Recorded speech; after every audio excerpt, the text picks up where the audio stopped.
Well, that ain't right.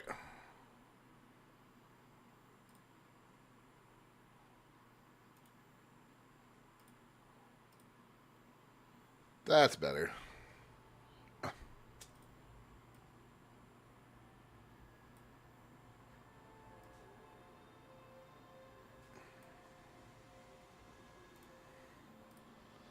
That update today messed some stuff up. Alright, fine. We're ready to go.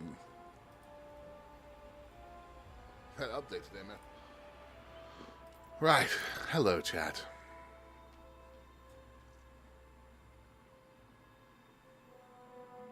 At your disposal, Commander. Right, so our notoriety has decayed, boys and girls. That means we're free to murder Hobo again. So we're gonna murder Hobo.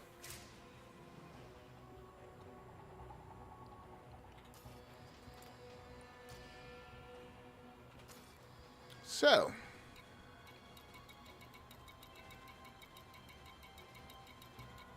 this place is at war now. Alright, cool. Nope. Just a lot of conflict zones. Right. So we need Odyssey settlements that are tourists. So there's plenty of them.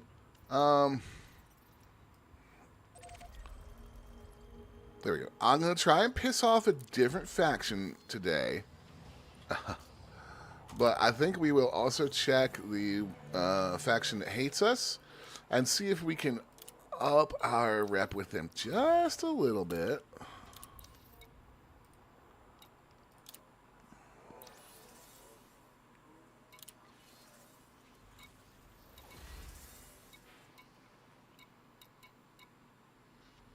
Yeah, no, they still hate us.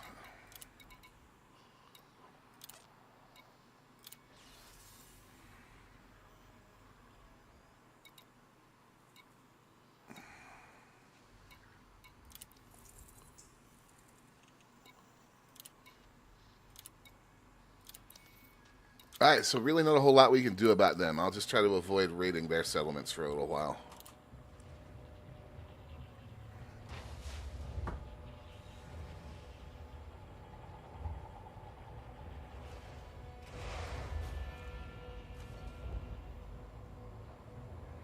Balance power. Resetting. Detachment complete. You are clear for disembarkation. Clear the area and jump. Full burn. Diverting power to engines. Reducing speed.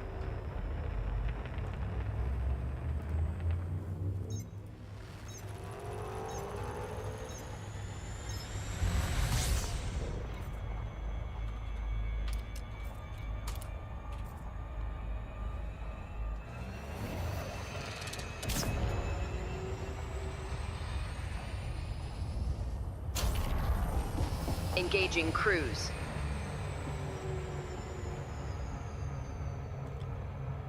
Boy, that's a little rough in that ship, y'all. Alright.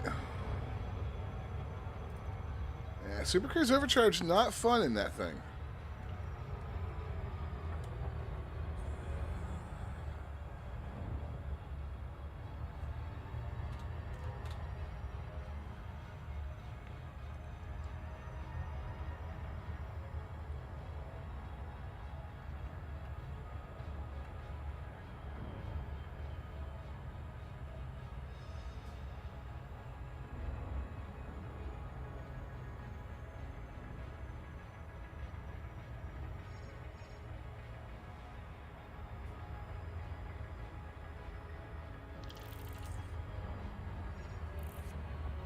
So, to recap, guys, what we're doing is we are raiding tourist settlements because they have the mats I need for some engineers out here. Specifically, we need the culinary recipes or the cocktail recipes, which we have some of, but not enough. We have the digital designs, which we have, I think, 5 of, and the faction associates data, which we have 2 of. That's going to be the real problem.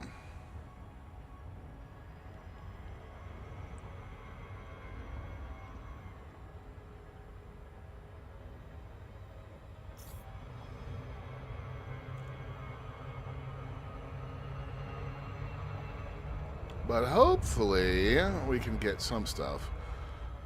This will probably be the last day that we work on this too much this week. Elif just subscribed on YouTube. Thank you. Mainly because we're probably going to have a community goal starting up tomorrow out here.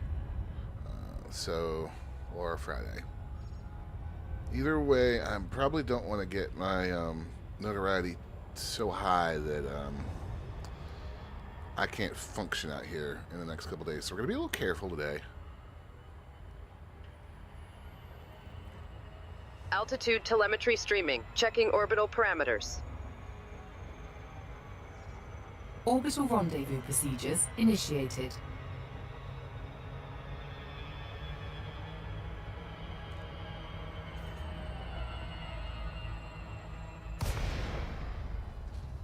Entry guidance computations complete within vectors for descent. All other systems are at normal levels.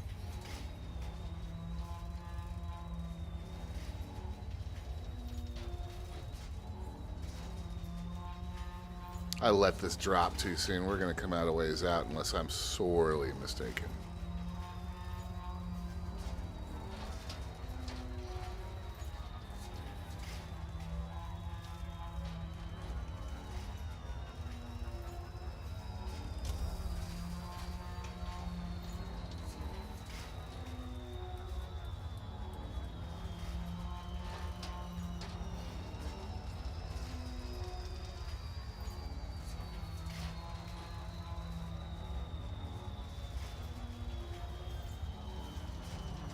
As bad as I thought. 20 kilometers is not bad.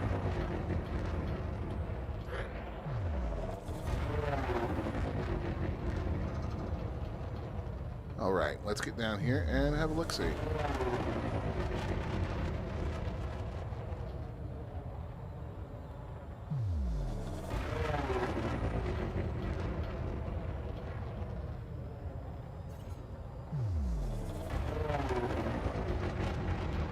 There's a landing pad.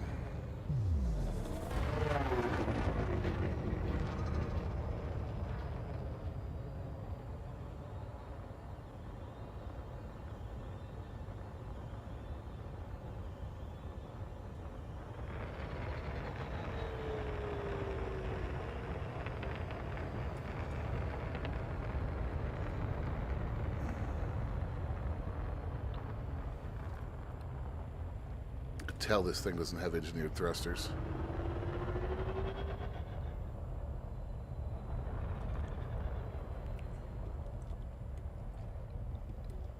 This is a little bit of a different layout than what we've been messing with.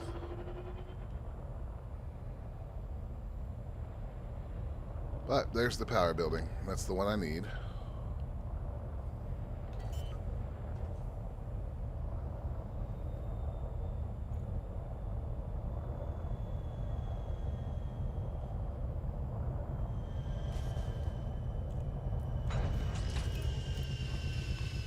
Touchdown. Engines offline. Alright, we're in a Dominator suit. That's not what we need.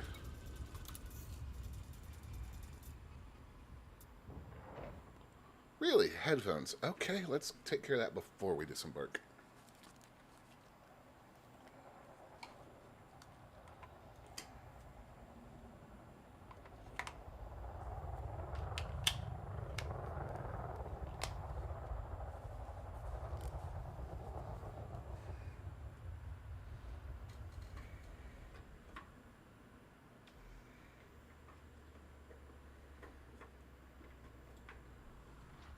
Right, battery swap complete.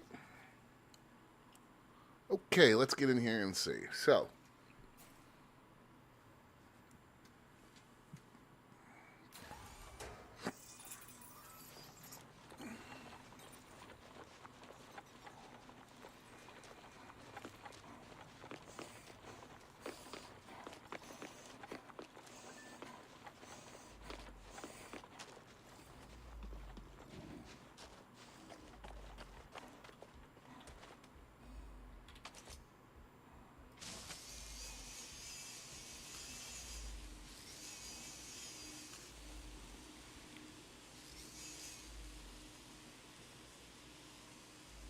Come on now.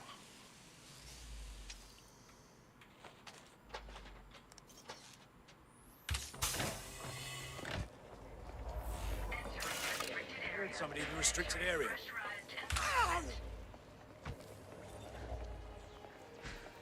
There's somebody in here? You should have left when you could. What?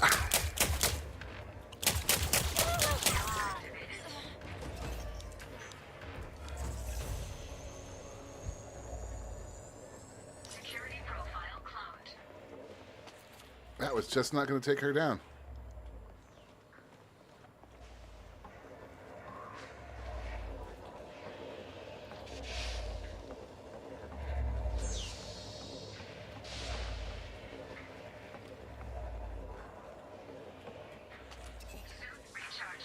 That's aggravating.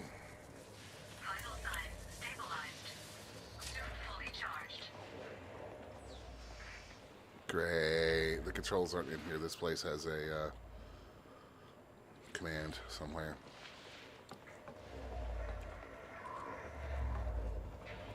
Leaving restricted area. Leaving pressurized environment. Field deactivated.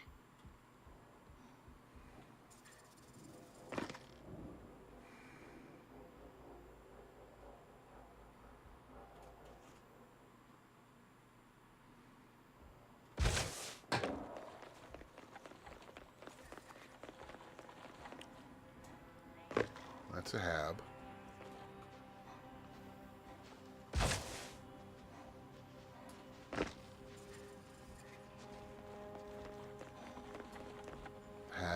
Hab.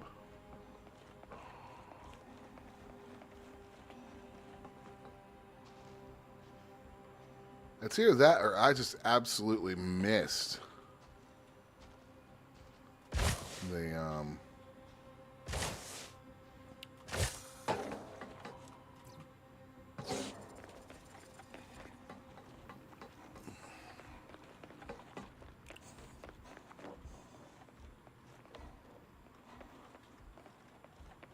That's definitely not command.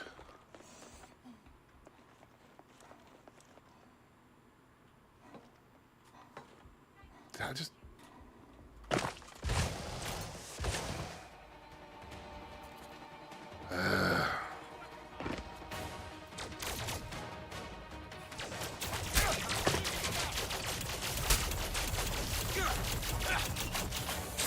Entering pressurized environment. Shield online. No, I don't see him anywhere. What?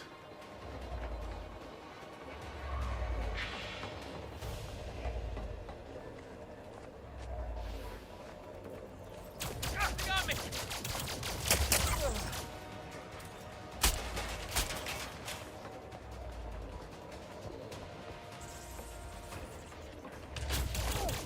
Shield offline!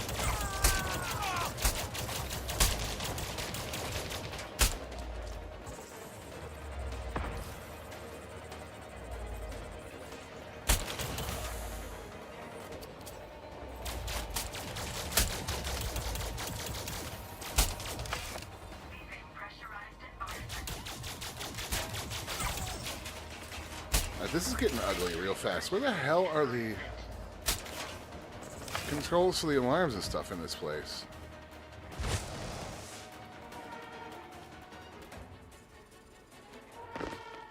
I did not see a command structure anywhere.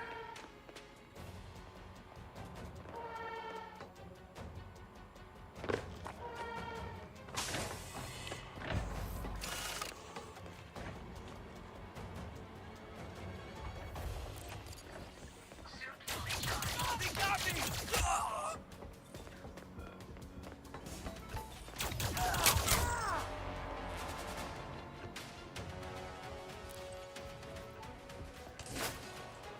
Ow!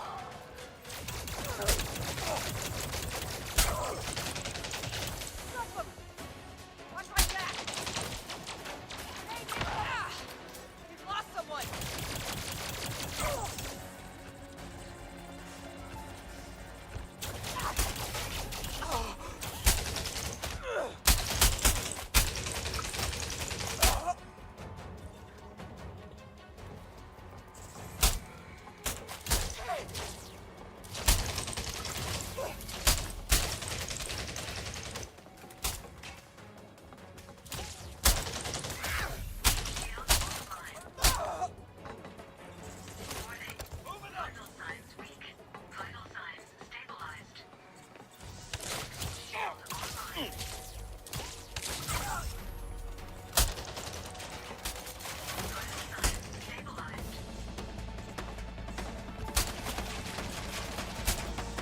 This is going about as poorly as could be expected this afternoon.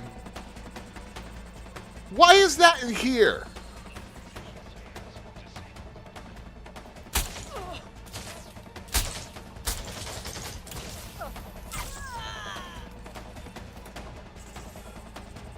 Recharging. Suit fully charged.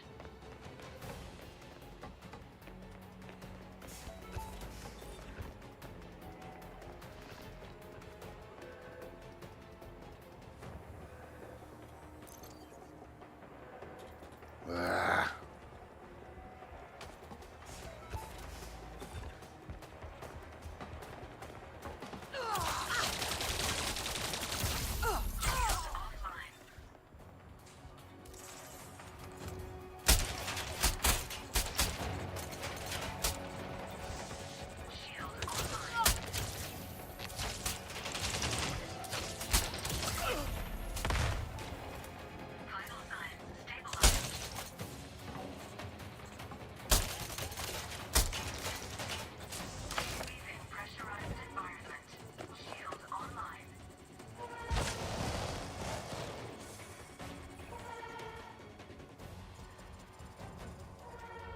I think we're probably better off just to get the hell out of here. Come on, just get off!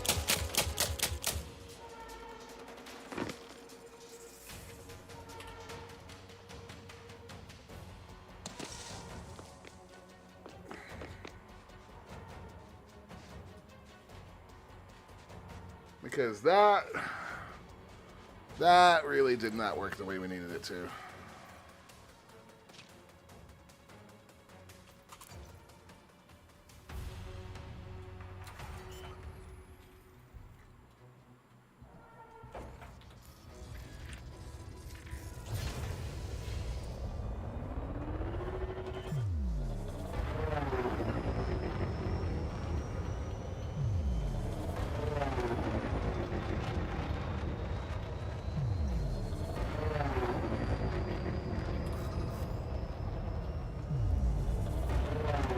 Morning, Rubica. 07.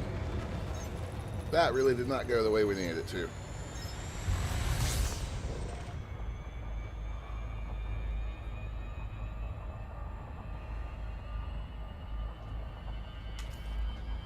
So you know what I think we're going to do?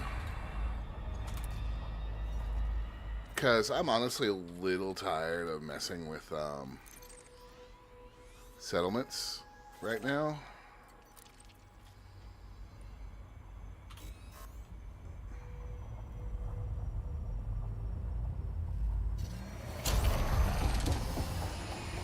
We're going to go collect the Caspian, and we're going to do some exploring.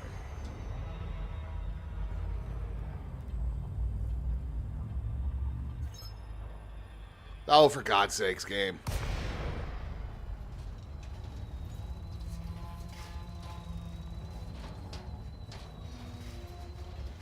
Alright, just let me bust this dive real quick.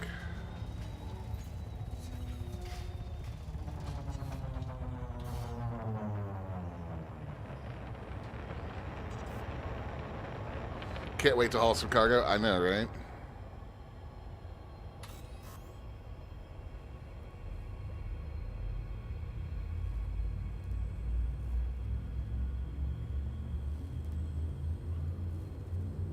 That reminds me, I need to look at something while we're in Colonia.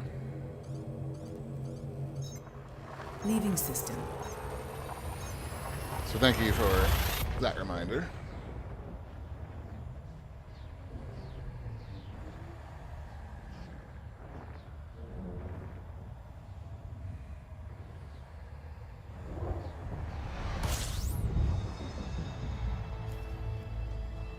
Oh, gankers are everywhere. That's why I don't play in open play.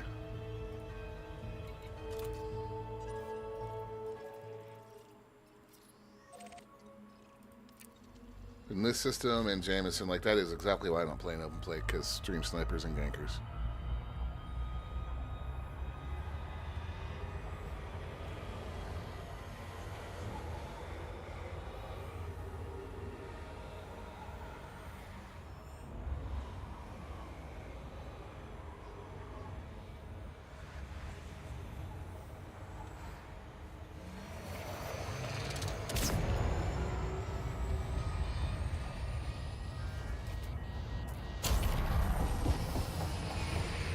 The overheating is real.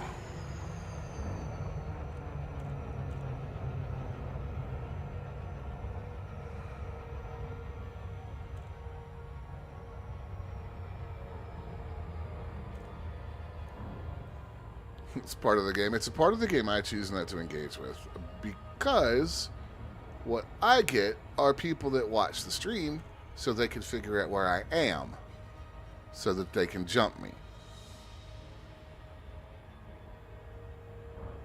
We've had it happen several times before.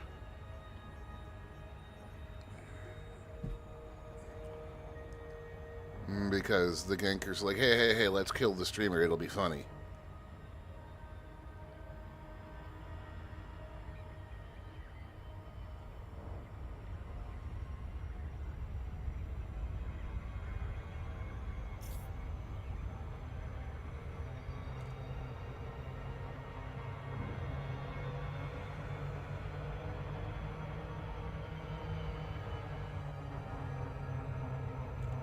Yeah, we are coming in the wrong side of Jocks. Ugh. I could fix that real quick.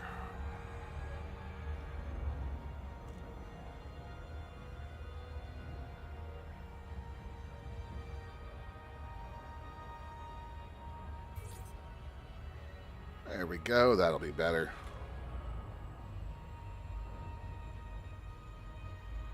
And boom.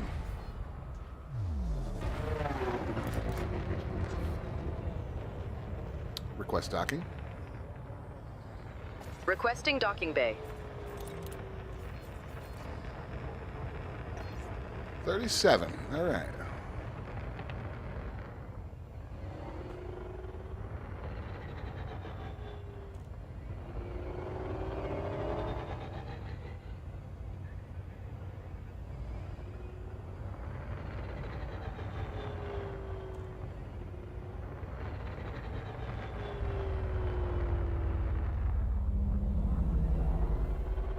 Balance power. Affirmative. Stand by. Landing gear. The landing gear is down and locked.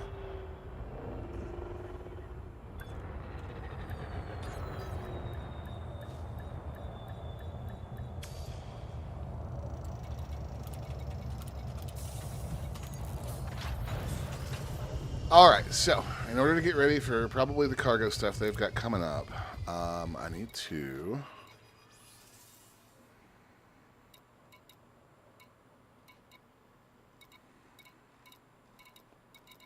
have a good ship here. I'm not going to buy a cargo ship either. Really?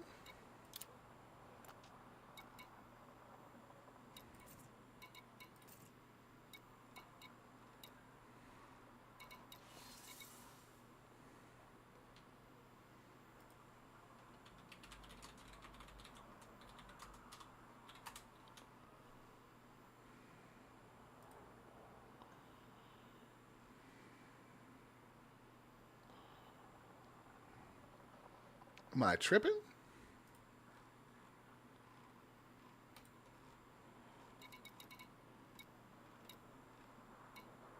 Yeah, no, there's Kermit.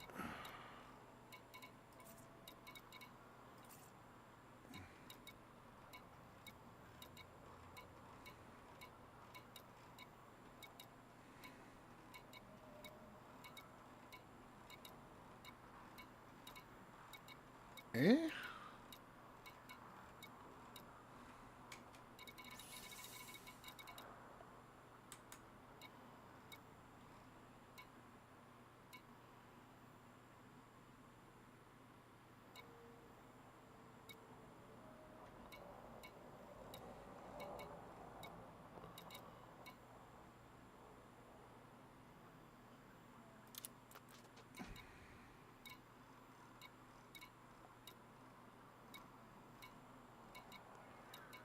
Yeah, I know you can't buy the Clipper in Colonia.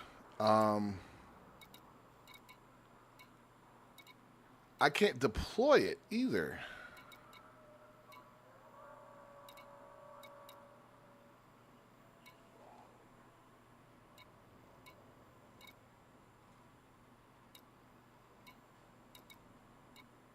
That's bizarre. What?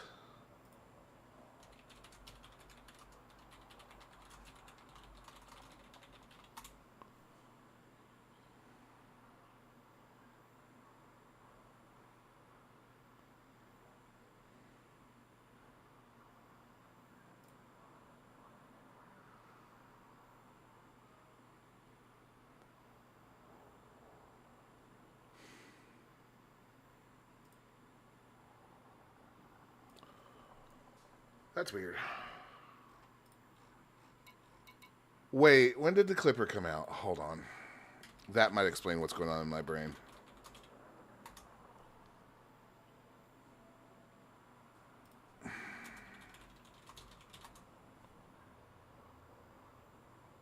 Yes, it was before I was a partner. Okay. That's the problem. So, with the partners, whenever they debut a new ship, you can see it right here with the Kestrels. Because I already have one deployed. They give us one version of each ship. Like, this is the Stellar version. And this is the basic version. And then they give us the Galactic as well. So I have 3 versions of those ships. But the Clipper came out before I was a partner, so I actually don't have 3 Clippers. That's what I was looking for, because I can deploy this Kestrel out here, and if I had the Clippers, I could deploy it, but that's fine. What's the biggest thing I can buy out here?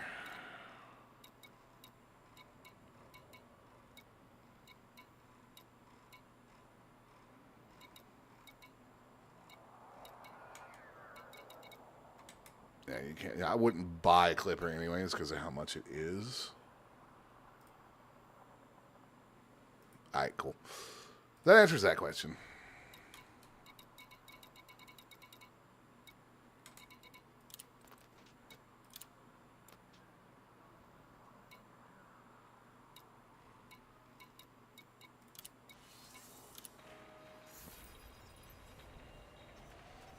Brain just wasn't working.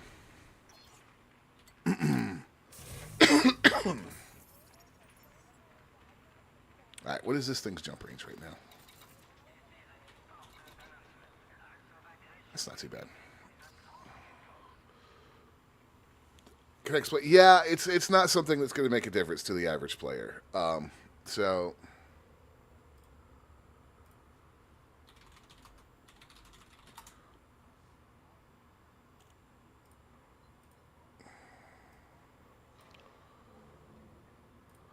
So when you go to pre-built ships, Hello. you have Welcome to Granvar Pro Gwingith Go Get It Gwindropo Xlansa Sirio Go Go Go. you have 3 versions of each one: the standard, the stellar, and there's supposed to be 3 versions. Am I losing my brain? The Galactic, there it is. The Kestrel has it. So it's that standard, stellar, and Galactic right there. I'm an Elite Dangerous partner, so FDev gives us one of each ship when they come out. They just add them to our inventories.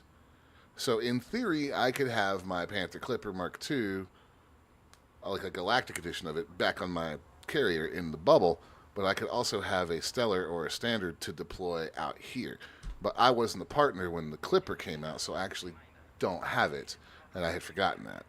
That's why if you look in my inventory of ships, I have more than one Kestrel, and I have more than one Caspian, and I have more than one Lynx Highlander. It's not because I bought them in game, it's because Frontier added them to my ship inventory when they were released because I'm a partner. Like, I've only ever deployed the Galactic edition of this ship, but there are the other 2 right there.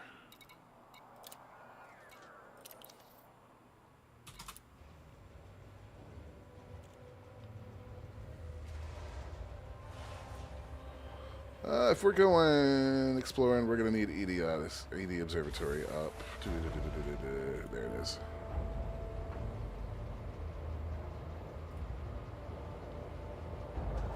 Read all and start monitor.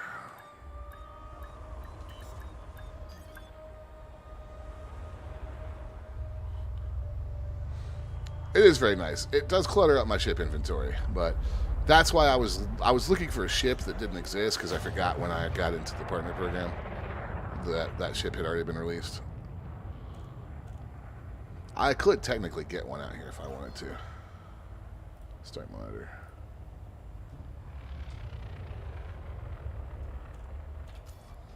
Alright, so.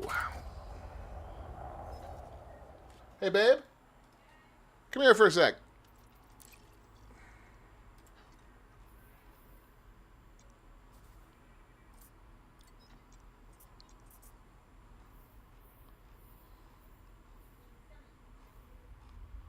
You have been summoned.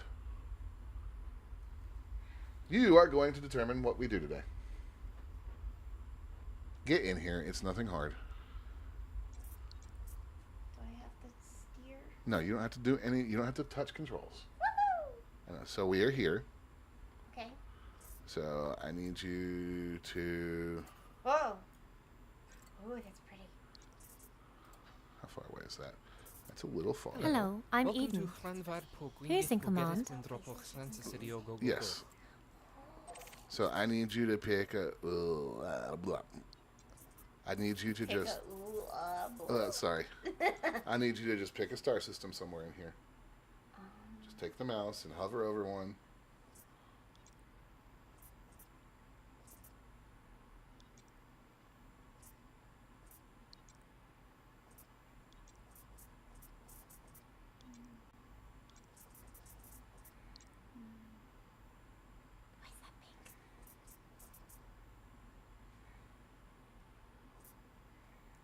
Why's that pink? That one. Okay. It's purple. And big. It's only 18 jumps away.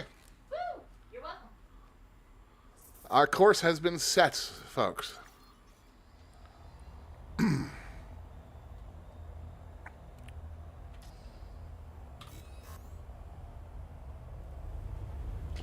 Bought the galactic version of the Clipper. Yeah, the Clipper has some good paint jobs.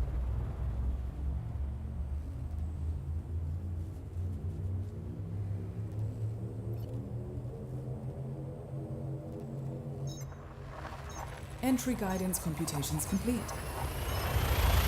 Frame shift now engaged. No anomalies detected. Yeah, we need to do a little work to our fire groups. Hold on a second. Does this thing... Temperature. Before we go too far... It does have a surface carrier. Okay.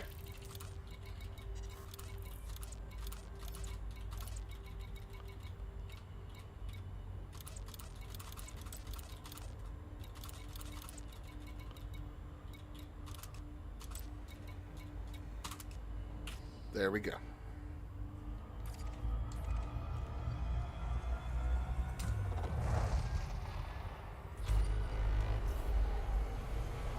First ship you bought when you copied your console account to PC. Oh, yeah, I bet it was, because that's not available on console. It is a really cool ship.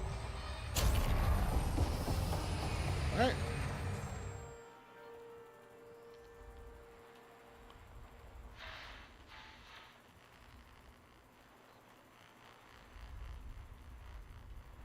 Why is that inverted?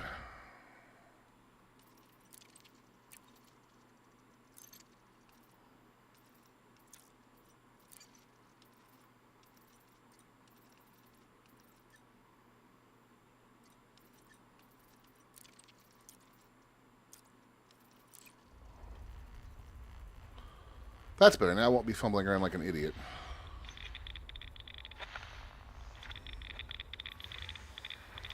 Alright, that gets the belt clusters out of the way.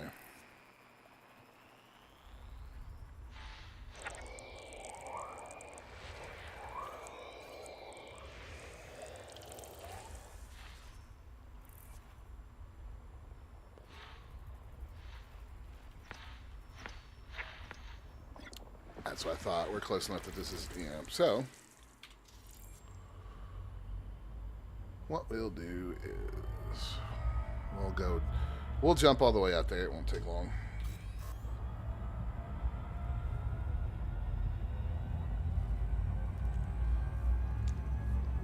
See, the Asp Explorer and the Connie will always be two of my faves. Navigation for next system.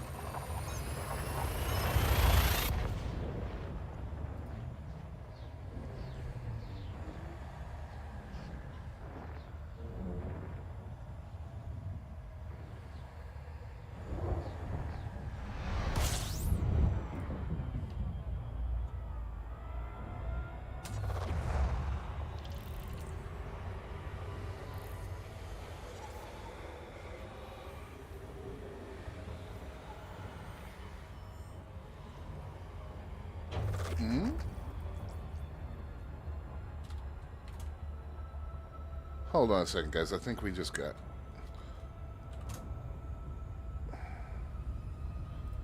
Ah, there it is.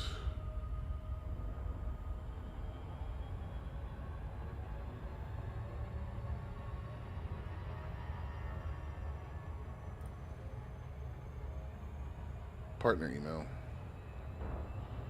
I agree. Download.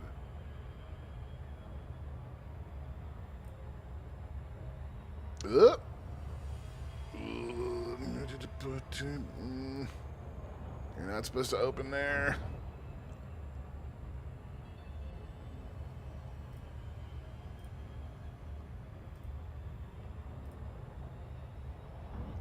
Good.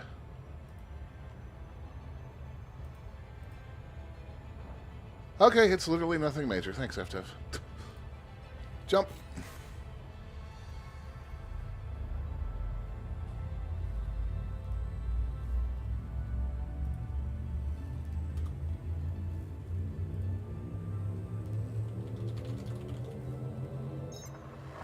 Jumping to next system.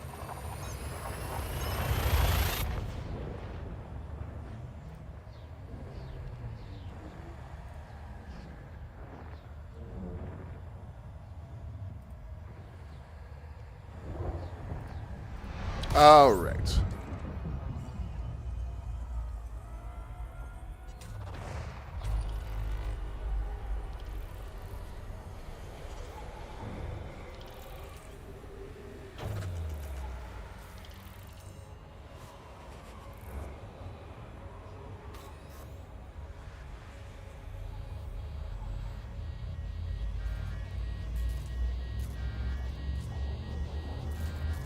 Wow, we are overheating. Okay. Are we done now? A little too close to the star. I'm used to the Mandalay.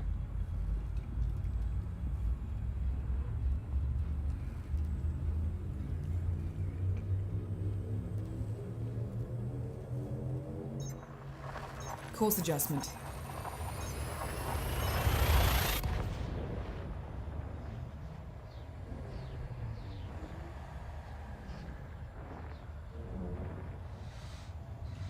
So we're gonna have. You know, I should probably have checked for. Well, no, jetcon boost isn't gonna make that much of a difference on this one.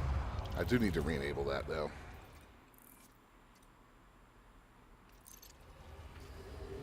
Hello. Welcome to Hranvar po Gwingith go Gerith Gwindropo Chlansa Sirio go go go.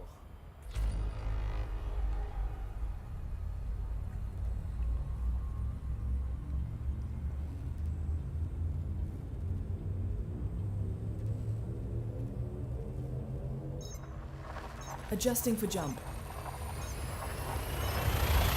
I might replot the route here in a second just to make sure that there's a not a neutron star. I'm doing good today. I'm ready for whatever they might have coming at us tomorrow or Friday. Let's boop.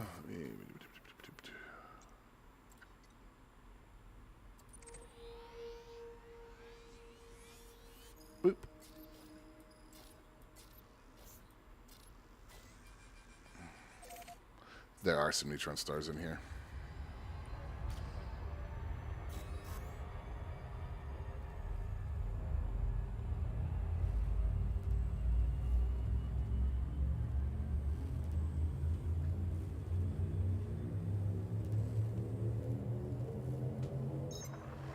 Okay, executing now. Frameshift drive engaging. Never used Jetcon Boost? It's not hard.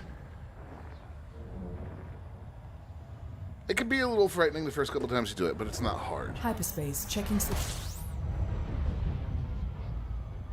all we want to do is pilot into the outer bit of the jet cone here. And at this point, I've just let go on my throttle. We're going to have to go back in one more time because that wasn't the best approach angle in the world, but literally all we're doing is just FSD supercharged. waiting until that comes up, and that's it. That's all there is to Jetcon Boost, and now we're going to jump 407 light years. It's way scarier in your mind than it is in actual gameplay.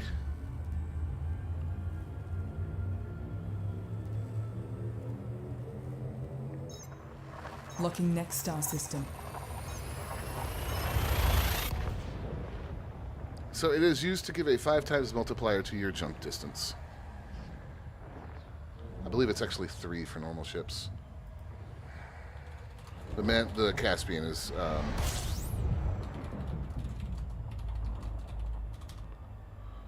the Caspian has its own. Yeah, it gives you a 300. It gives you a 4 times multiplier with a standard frameshift drive and a 6 times multiplier with the Caspian.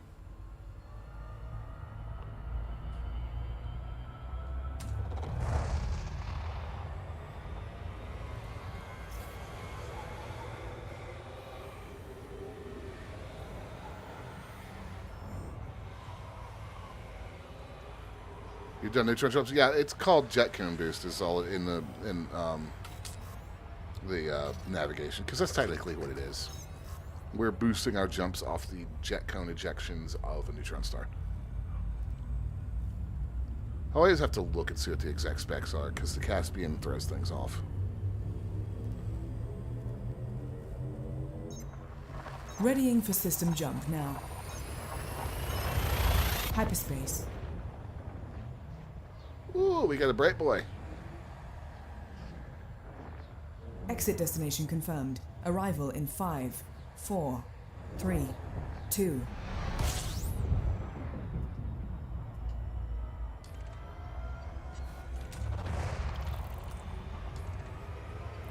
Check the exclusion zone on this one. All right. We have another neutron star in here somewhere.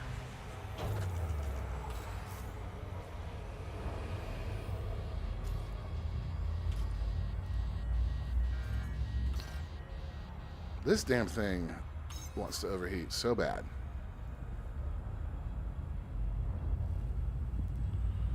Yeah, it really gives me the Star Trek vibe.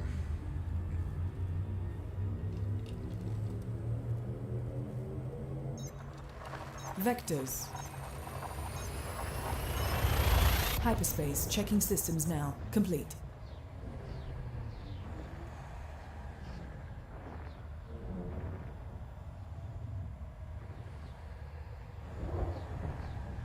Engage. Ooh. Hello.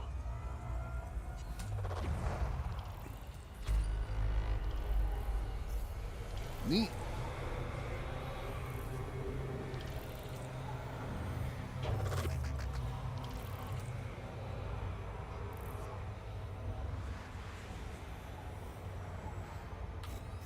There we go.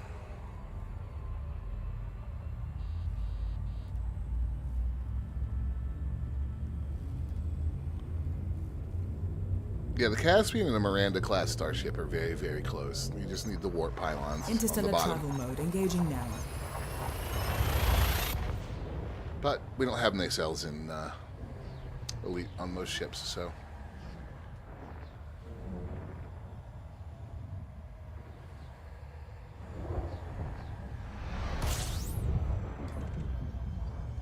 And another bright boy.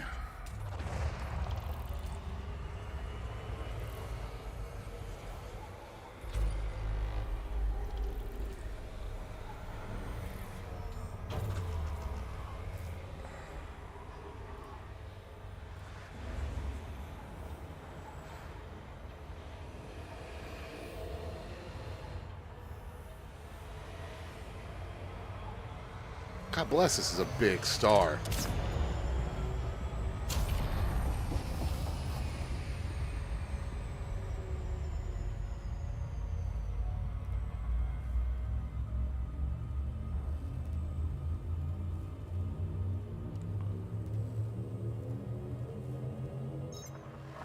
Preparing for jump.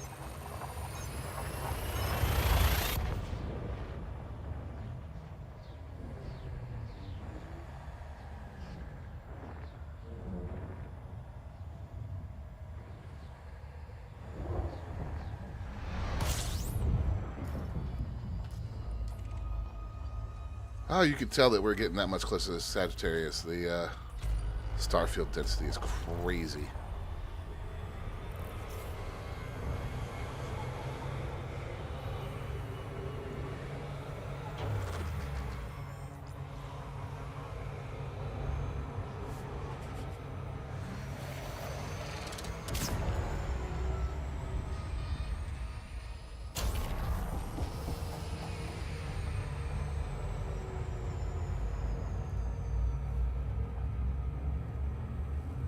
Now, once we get here, we'll take a scan, see what it looks like, and then possibly pick a direction up or down. Stand by. Frame shift now engaged. No anomalies detected.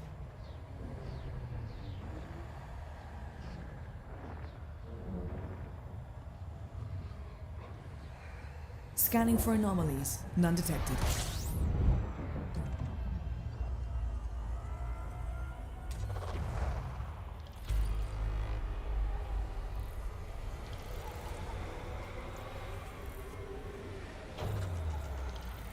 And done.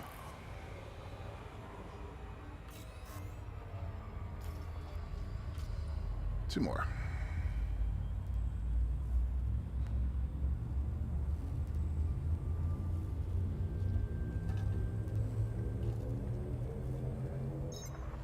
Selecting next destination.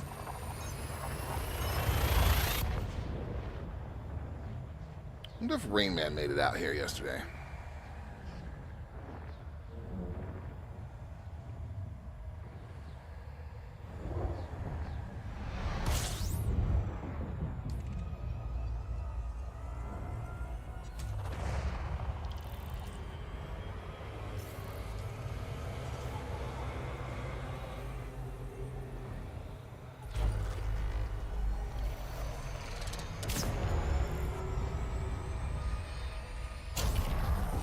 Yeah, Beagle Point gets a little sketchy.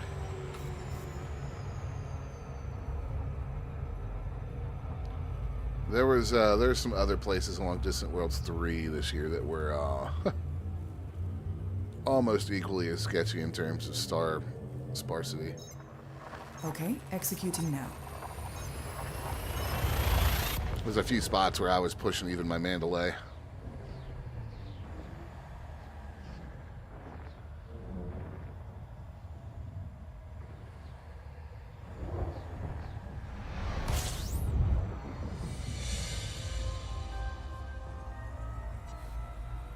All right, we are here.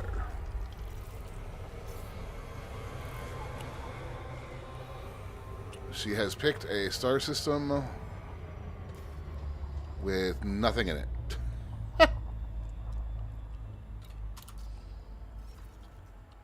Hey, babe. We got to your star system. There's nothing there. No planets, no asteroids, no nothing. No, I got it. I'm just letting you know that your purple star is all by itself.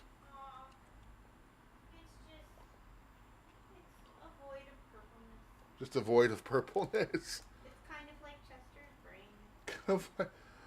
kind of like the dog's brain. Wow.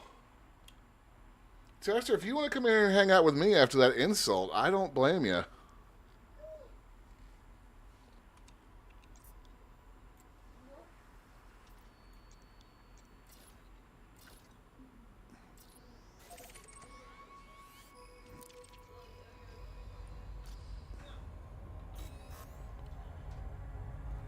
If I were the dog, I'd feel quite insulted right now, guys.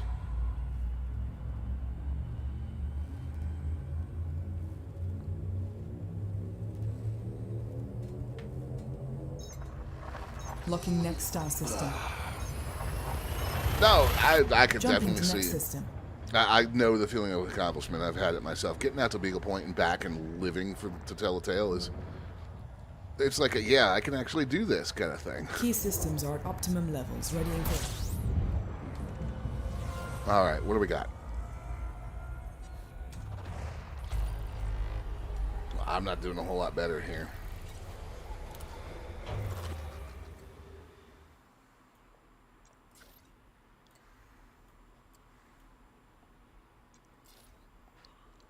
So here's a little exploration trick.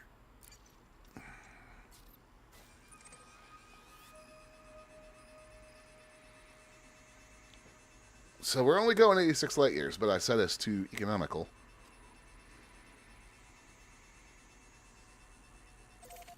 And so it's going to take us 28 jumps.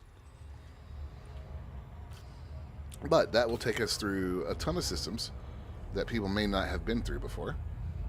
That's the theory. It works better closer to the center of the galaxy. But this will potentially put us in systems that nobody's been to. Because a lot of people don't Jumping take to next economical system. route off when they're exploring. Which is silly, but that's how people are.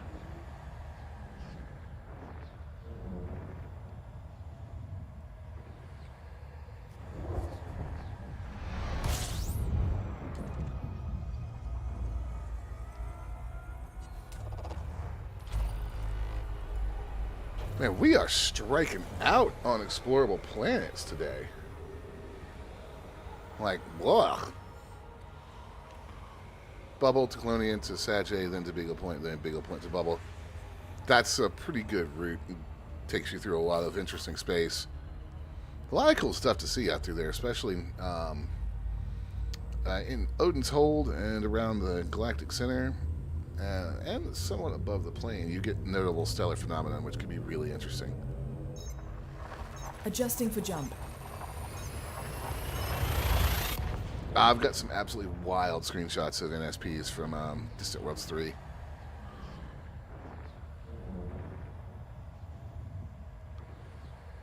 Like, absolutely crazy.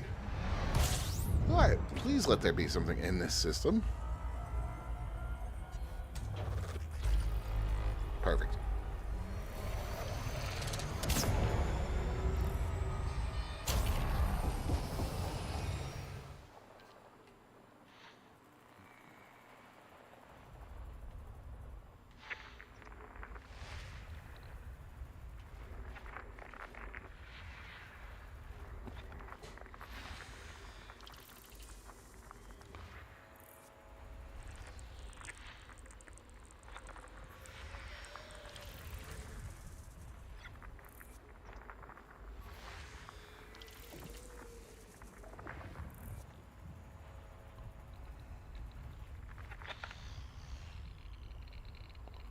Let's go ahead and get the, there we are, clusters out of the way.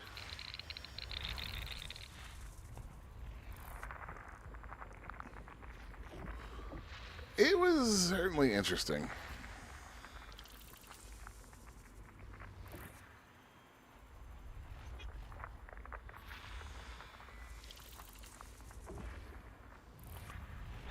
We got a couple landables, but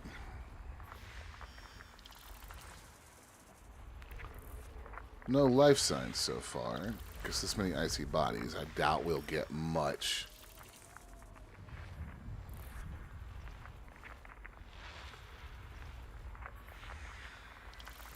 A lot of neon atmospheres in this system.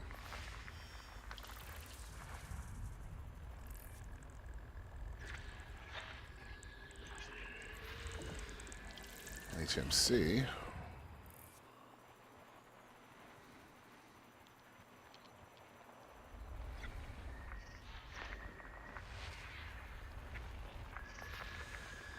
Another icy.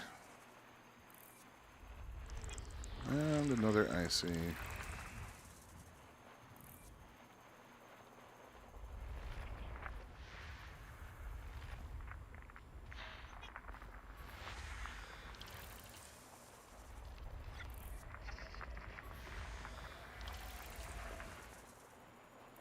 See if anything's actually worth scanning.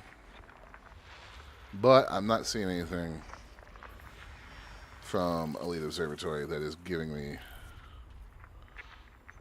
need to scan vibes. Let's just check real quick. Evaluator. Oh, that needs to be enlarged.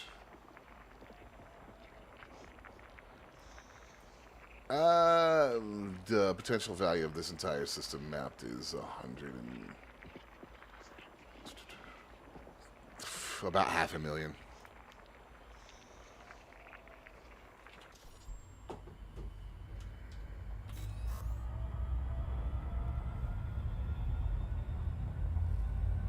It's not really worth.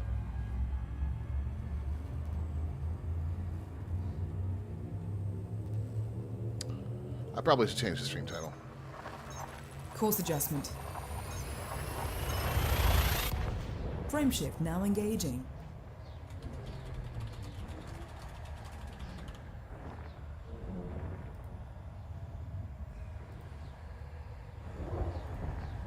Temperature.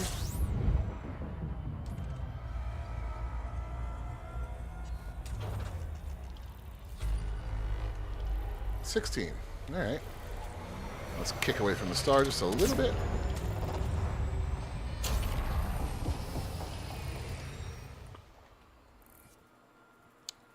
Waterworld, potentially.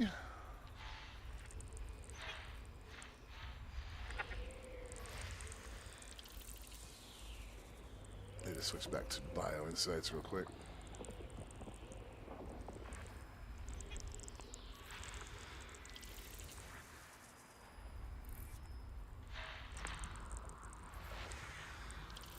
There's our water world.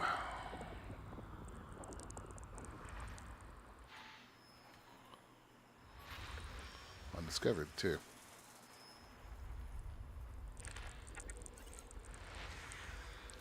High metal.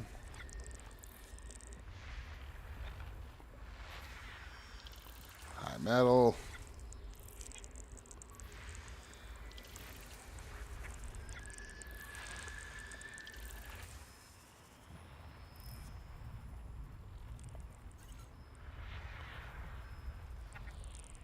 Oh, something a little different. Oh, we potentially have some life here.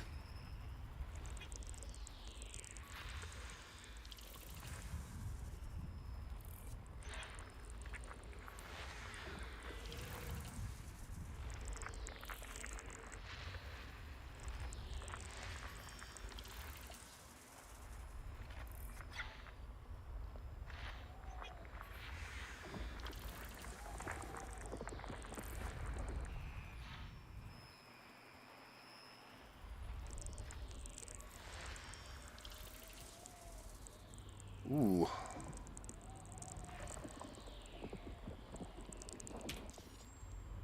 All right. Let's look. So, we potentially have life on B1 and B2.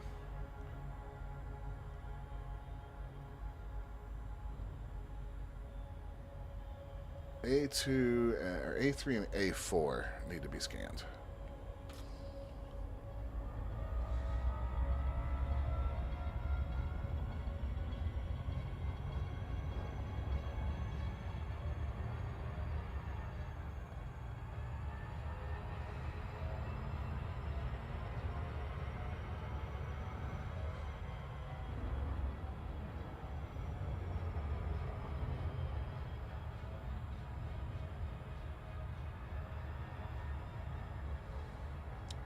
So yeah, A3, A4, B1, and B2.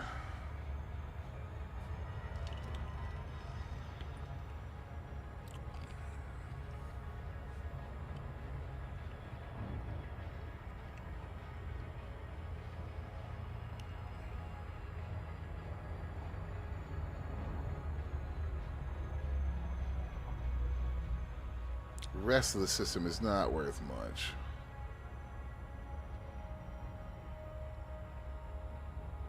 Waterworld, though. That'll be nice.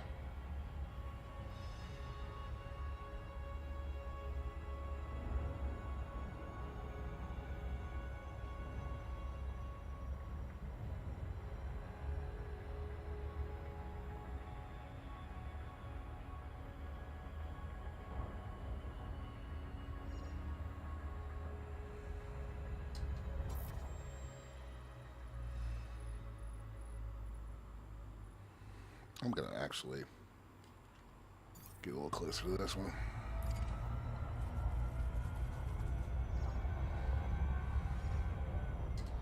There we go. So 1, 2, 3, 4.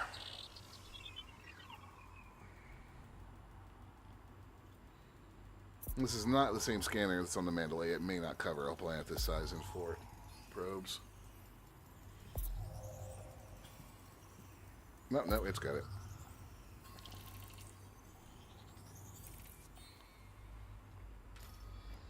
So that is A3 done.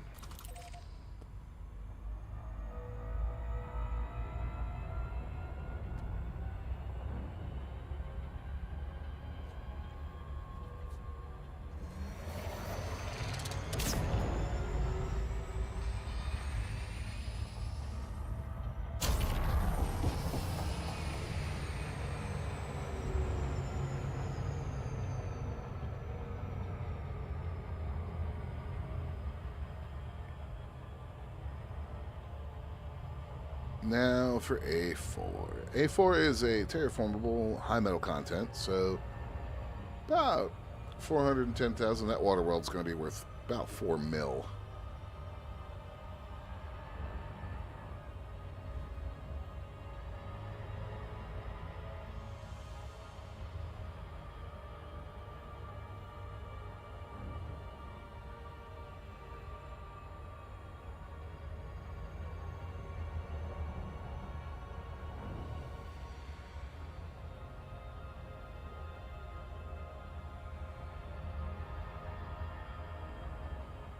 Hey, getting close enough.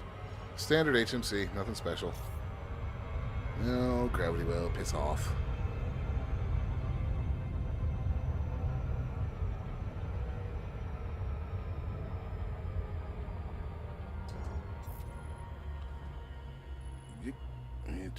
One, 2, 3, and 100% engaged.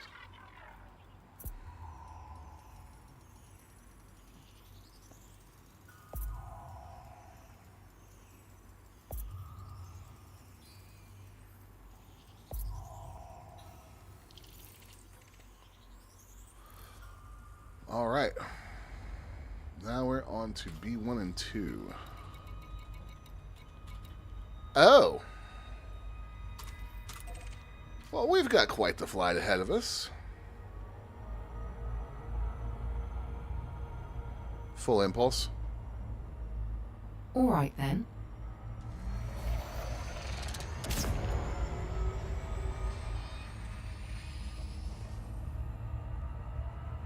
$357,000 light seconds. Here we go.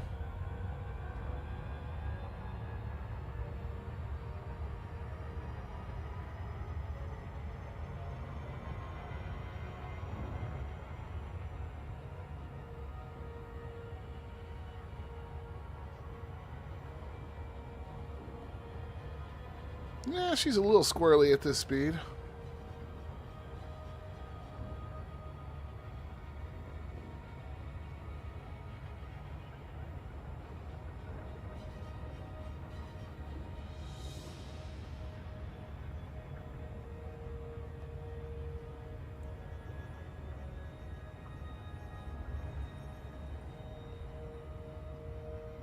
So, topping out about 29.17.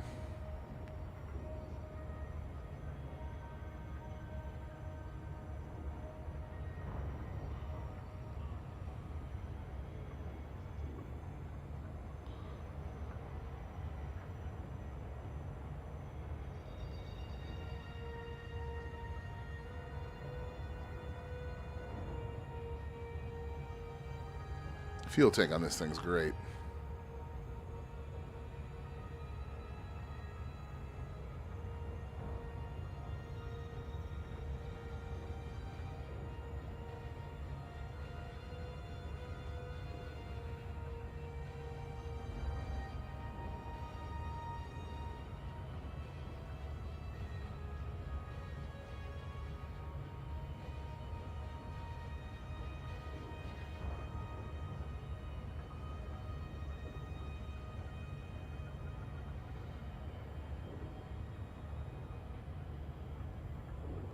There we are.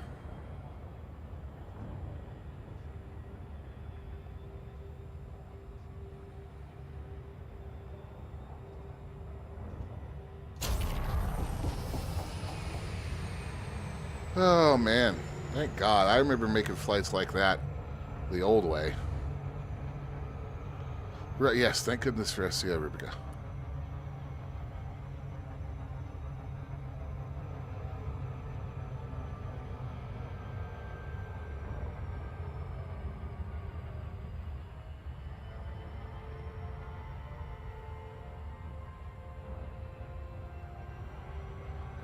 I don't know that I've made one 350,000 light seconds, but I've done some doozies under just normal Super Cruise. That's when I tell chat, like, hey, I'm gonna go make dinner. I'll be back.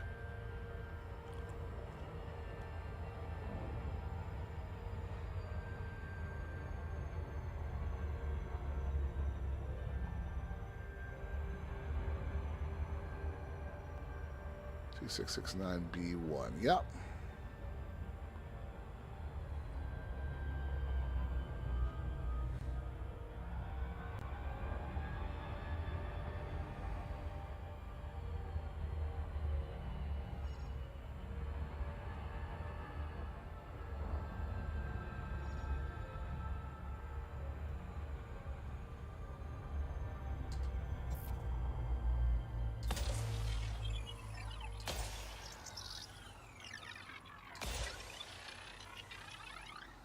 Hutton, yeah, that's... There was another passenger run back in the day that was very lucrative, but that was 100 and something thousand. I can't remember what it was, but yeah, we did that a few times.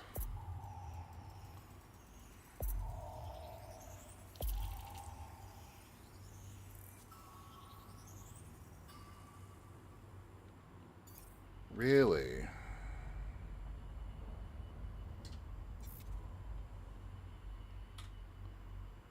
Really?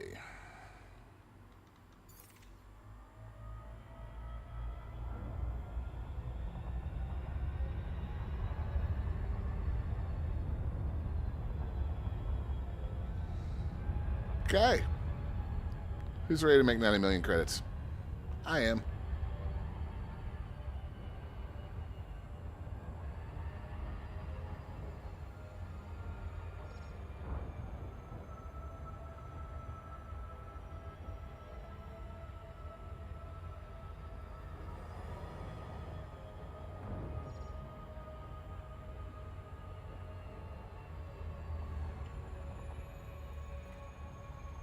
Gravity well influence increasing. Compensation active.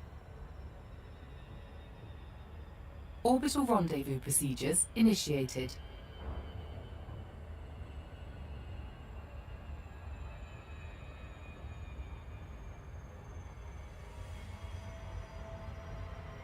Re-entry procedures initiated. And here's where the Caspian will make you crap yourself. Intelligent thrusters engaged.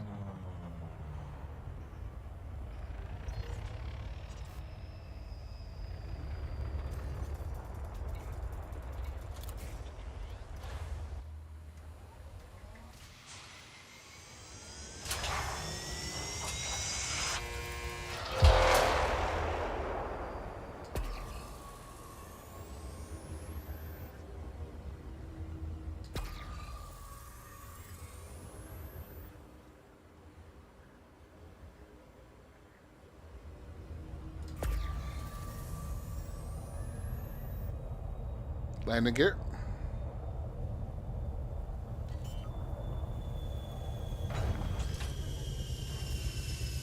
Down and locked. The engines are off.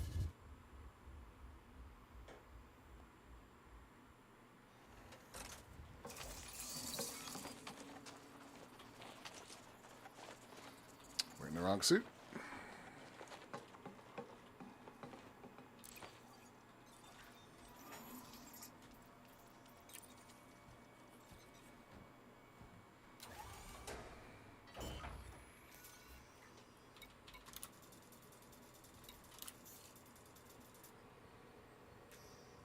Yep.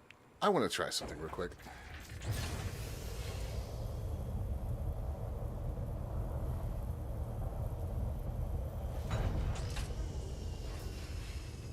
Down.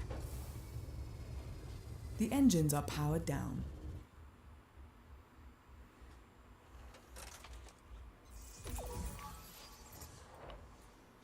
No, it does work. Scanning for information. That cannot be intended. Accessing database. Bacteria. Minimum distance between two genetic samples, 500 meters.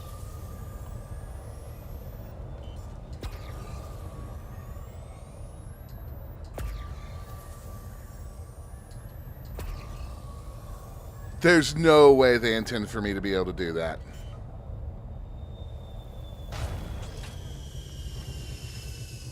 Touchdown. Engines offline.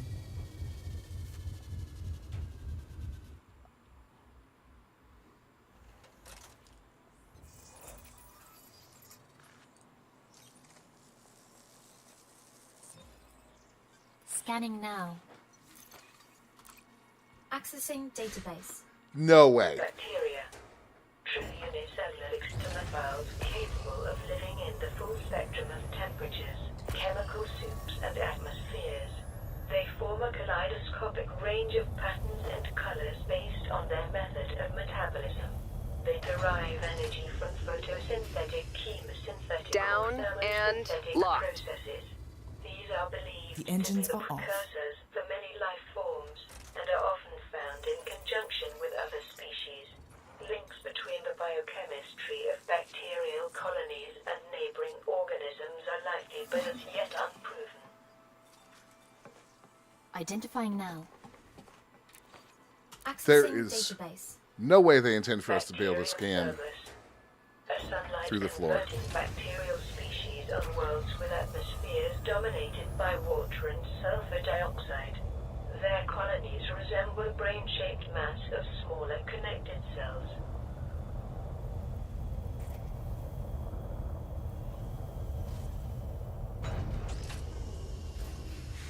Down. The engines are powered down.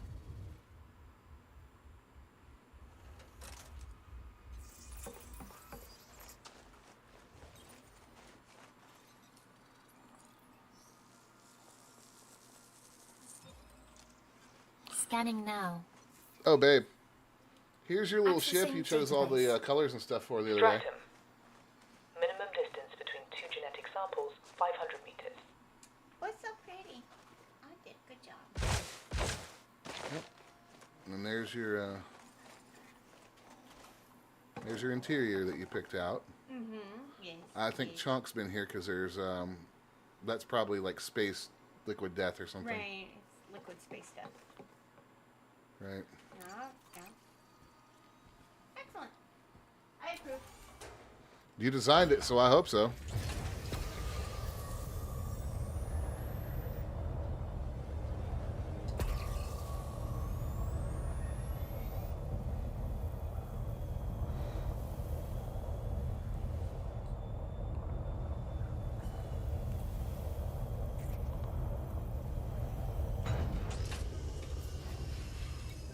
Down.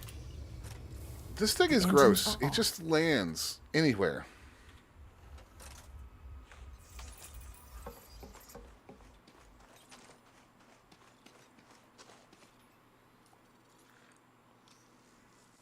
Like I did like some test flights and stuff Interesting. when it first came out, but Accessing database. Stratum. this is the first time I've used it for Photosynthetic actual organisms that bond exo-bio. tightly to the surface of rocks. The body of the organism may be embedded in the rock's subsurface to provide protection from the elements, leaving the tough photosynthetic proto-leaves exposed. Their simple proto-evolutionary nature means that they are a common sight on the rocky worlds. Coloration is driven by a mixture of the mineral content of the attached rock and the absorption spectral of the nearby stellar body. Your next sample Touchdown. should be taken from a colony of these The over engines are 500 powered meters from down. here.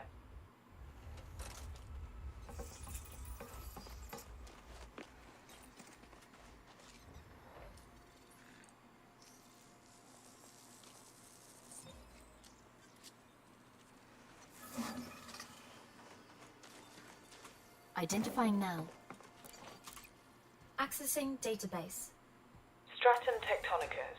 A stratum species with a thick rock-like outer shell covered with an irregular lattice of brighter cells that absorb sunlight for photosynthesis.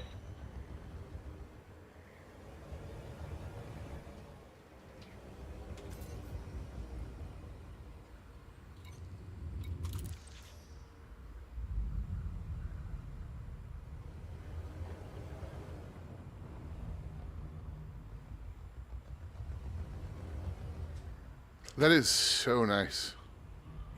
Big fan. This makes the Caspian a worthwhile explorer.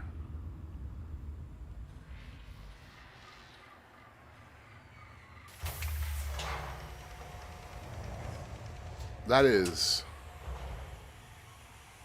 so nice.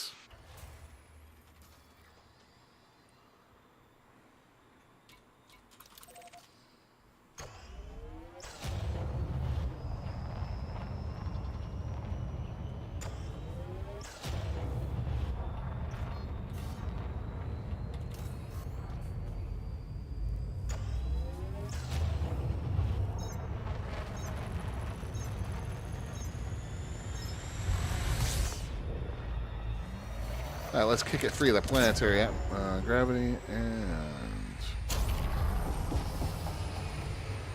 Increasing velocity. yeah, that's like a game changer.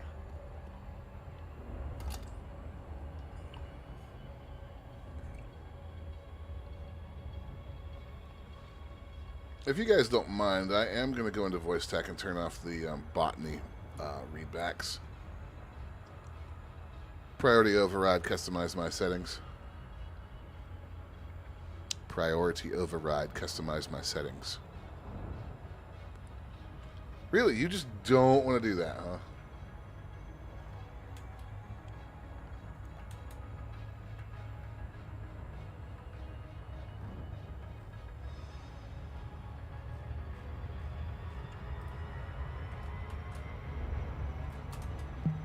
Affirmative.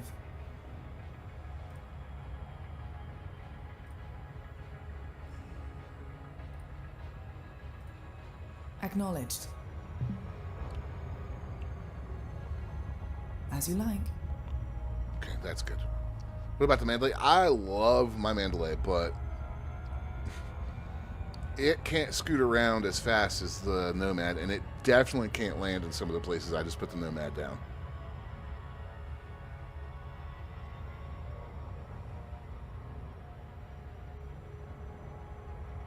I mean, the Nomad can land in some absolutely stupid spots. I landed it on the vertical side of the canyon when we were testing it. Like, canyon floor was here. I landed up here on the wall. I fell out of it when I opened the bay, but I was able to land it there.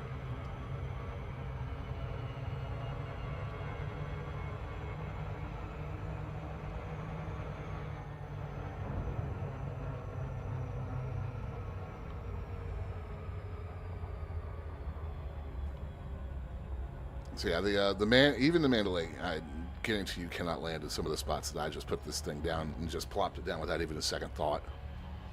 It's crazy. And I love the Mandalay.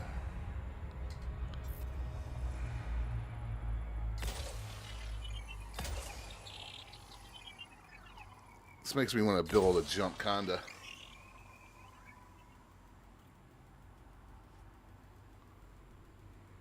Very cool little ship. And in my opinion, about the only thing that makes the Caspian a true explorer, because the Caspian's landing profile is not good.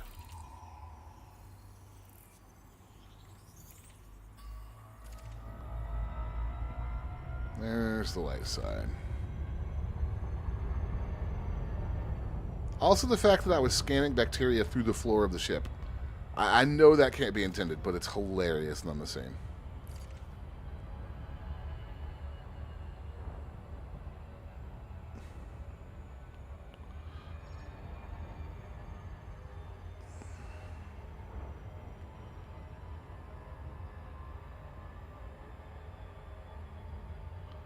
The jump capabilities. Yeah, I actually had somebody go off in the comments of a video yesterday. Detecting planetary gravity influence. Guidance systems responding. About this, essentially calling me a hypocrite. Orbital rendezvous procedures initiated. I only care about long-range jump capabilities when I'm trying to get to and from the bubble. When I'm actually exploring, especially in this area of the galaxy, I'm using the Entry guidance economical... computations complete. Vectors for descent. Shut up. I'm using the economical Intelligent route thrusters engaged. and jumping 4 or 5 light years at a time, where jump distance doesn't matter. At that point, having a nimble ship that can land quickly is more important to me. And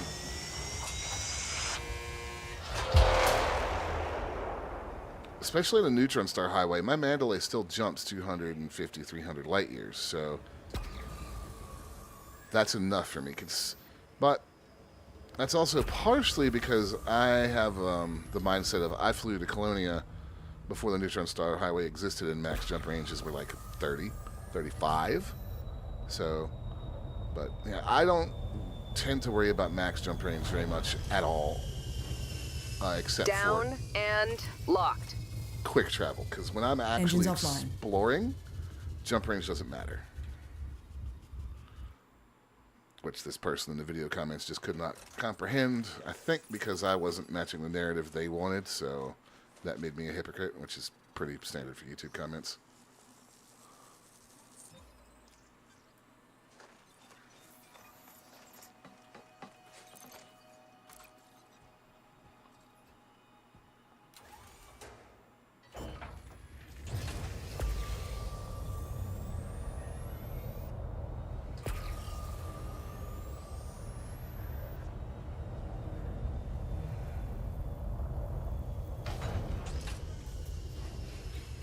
Down. The engines are powered down.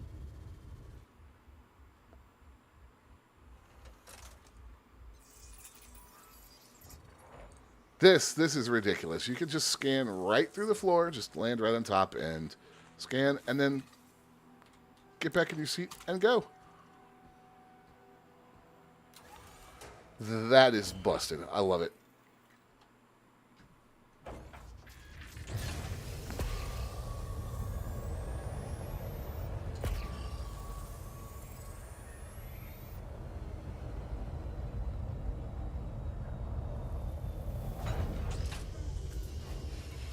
Down and locked. The engines are off.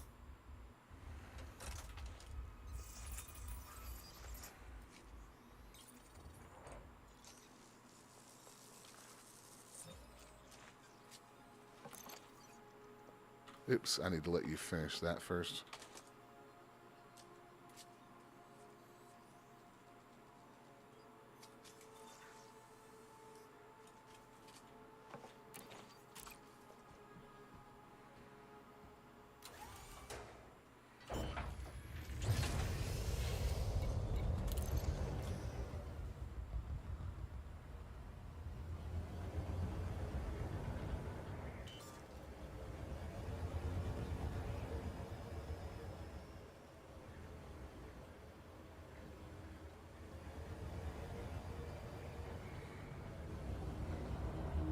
Very efficient. See, I have a slightly different philosophy on explorer jump ranges than some people, so.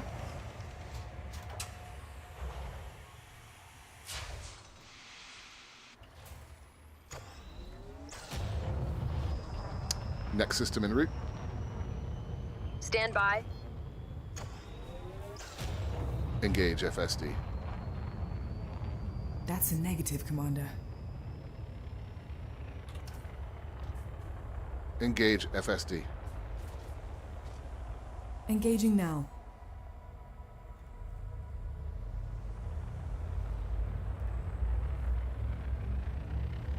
See, we're only going 1.91 light years right here.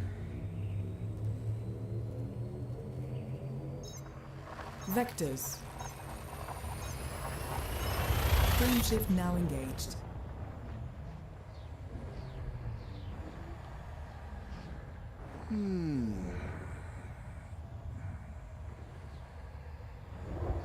Confirming exit point left.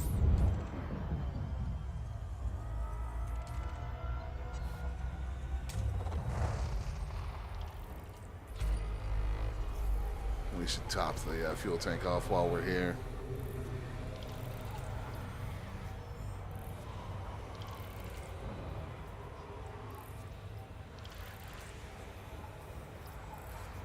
Come on.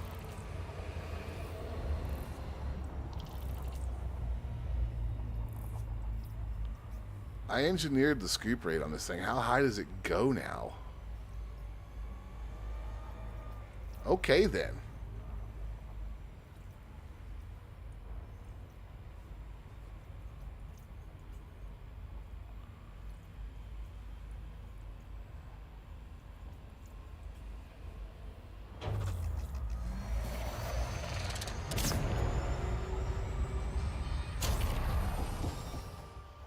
All right, what do we got?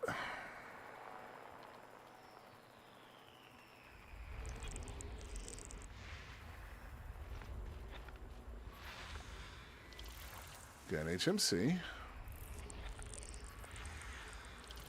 Another HMC. Nobody's been here.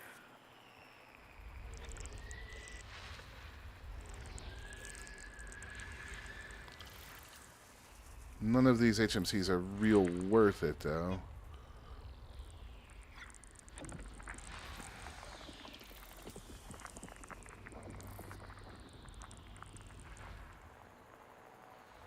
An icy body. Another HMC. Feeling we're not going to get much out of this system.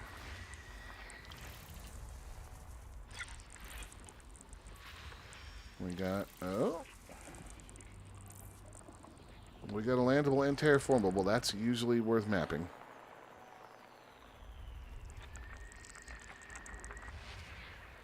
So what do 13 and 14 have in store for us?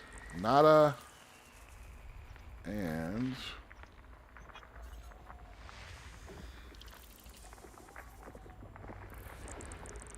Alright, ABC1's our first map.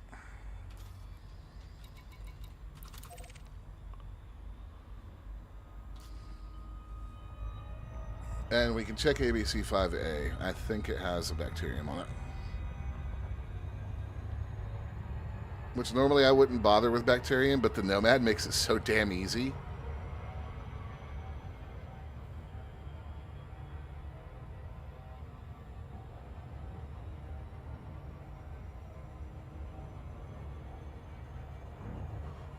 It's really just kind of like a no-brainer. I mean, it's at this point, it's free credits.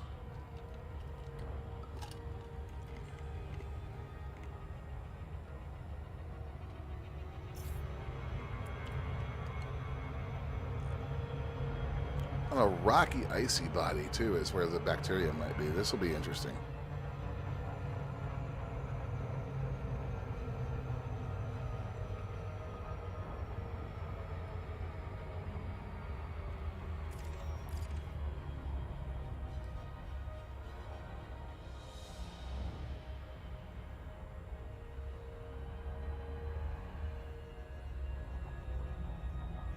So this is just a scan. This is our high metal content.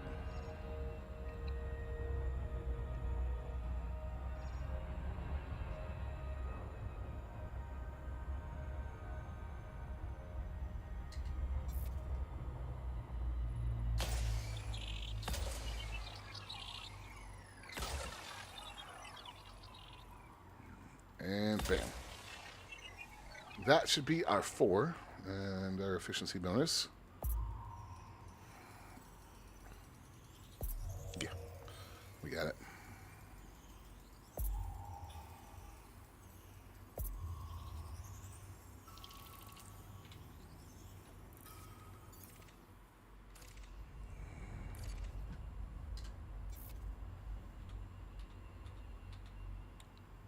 Huh.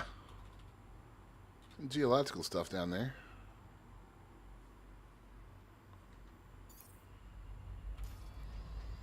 ABC5A.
Oh, there's an update for Observatory. May need to install that real quick.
I guess let me just get this updated.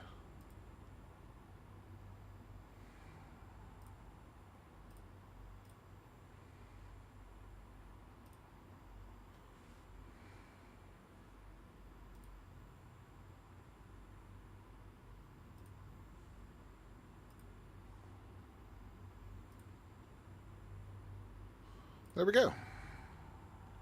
So we got a bacterium down there.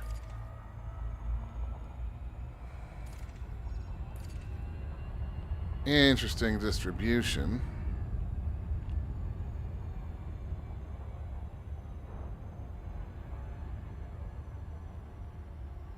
Very interesting distribution.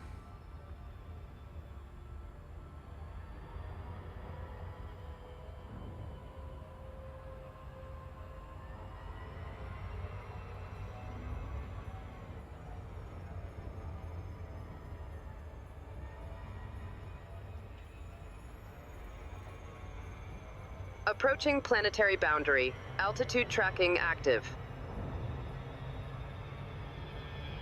Orbital rendezvous procedures initiated. Intelligent thrusters initiating. Done.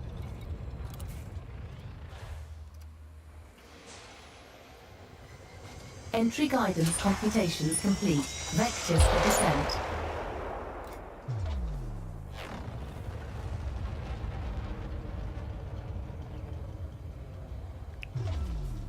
We'll let the ship catch up while we scan.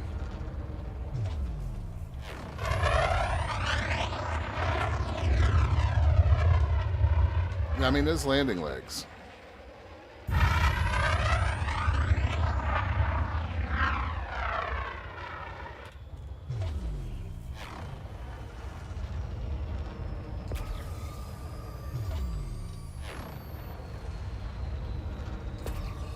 This is horrifying. We're just diving headfirst. I love it.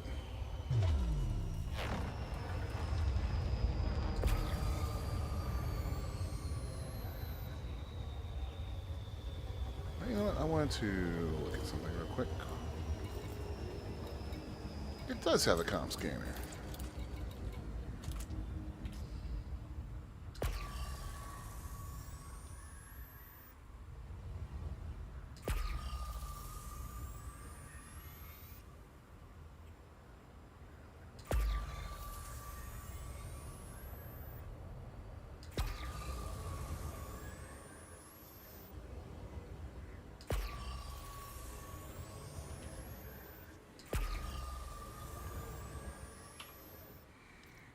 See if I can tweak something here.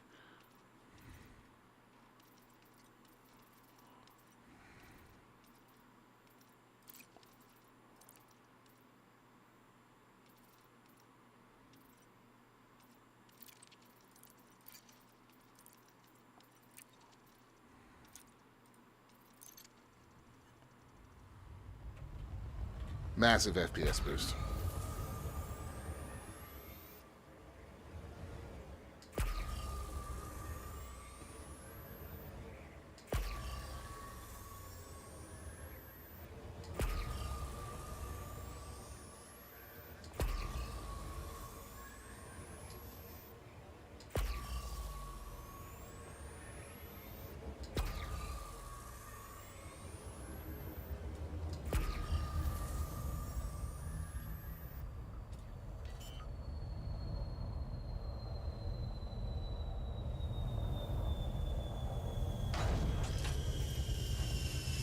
Touchdown. Engines offline. There we go. So, coming.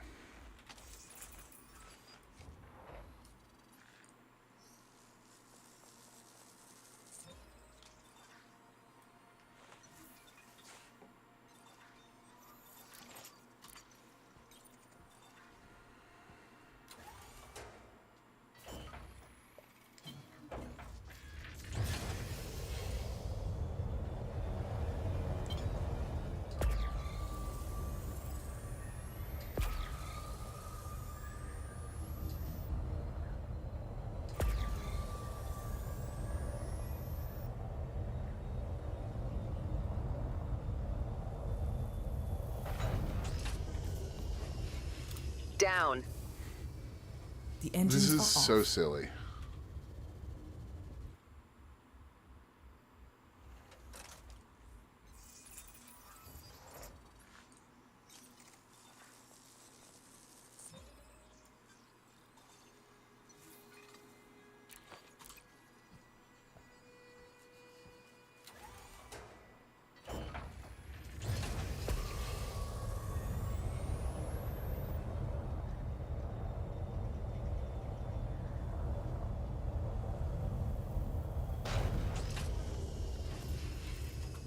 Touchdown. engines So are powered very down. silly. And just ridiculously overpowered.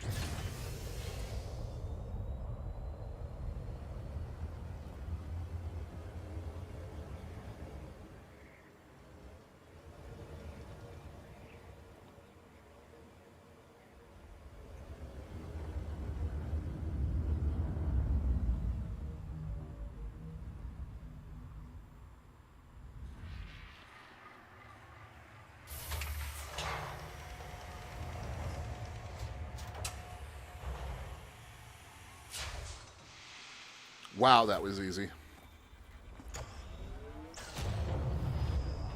Next system en route. System destination locked.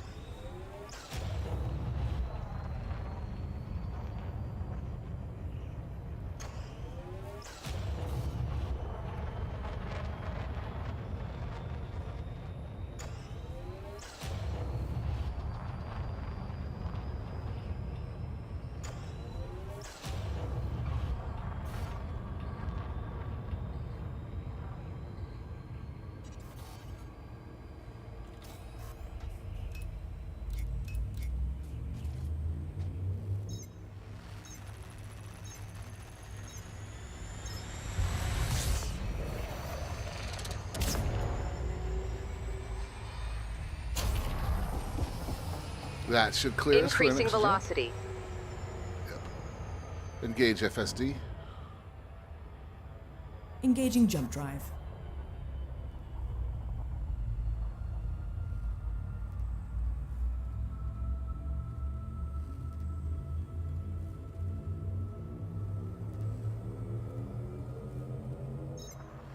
Interstellar travel mode engaging now. Interstellar travel mode engaged.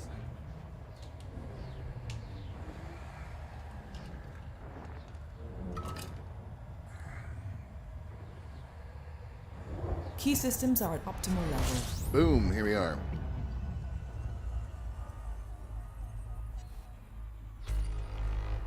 Nine. Alright, a little easier to deal with than our last couple systems.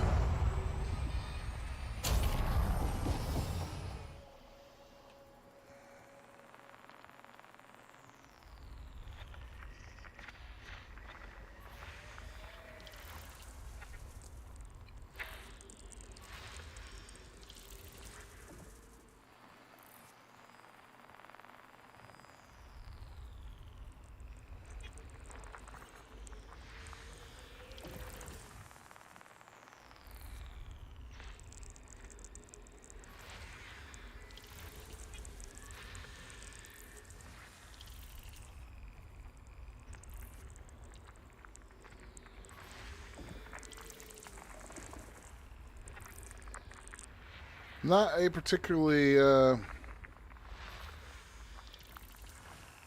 special star system, really. It's just a bunch of dead, rocky worlds.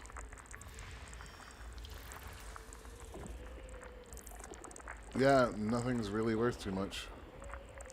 Map, the whole system is only worth 176 grand.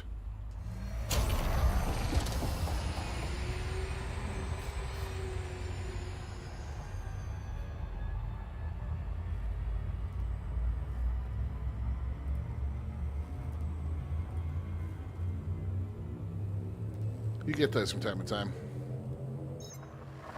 Stand by. Making the jump to light speed. Considering we've already made 100 mil today, though.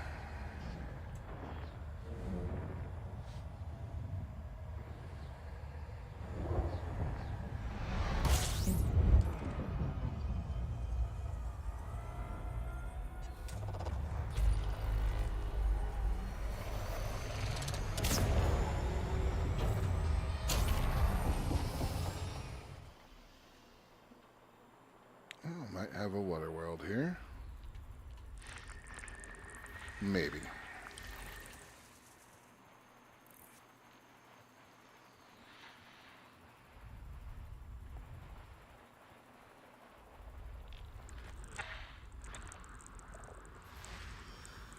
Yep, that's a water world.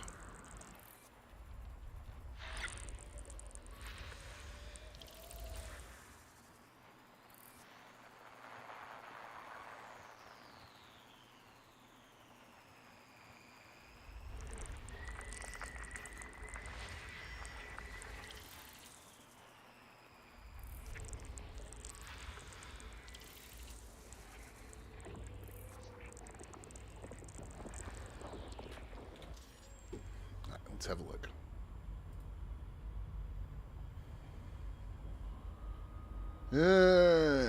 It's not the best, but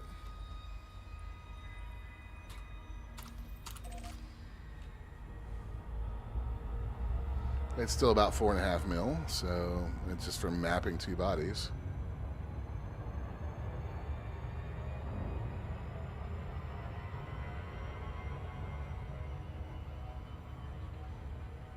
The terraformable one is worth 445 grand here, and the water world's with 247 because it's not terraformable. But the other HMC that we saw is only worth 36 because it's not terraformable. So yeah, that's the way the exploration cookie crumbles.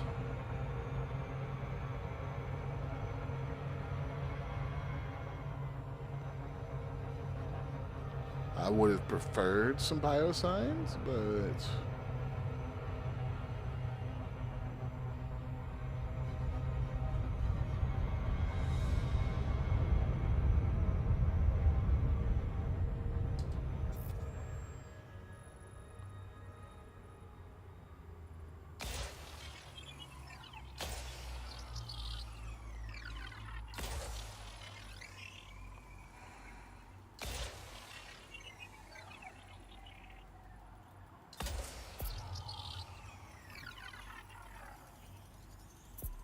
that'll have this map, no problem.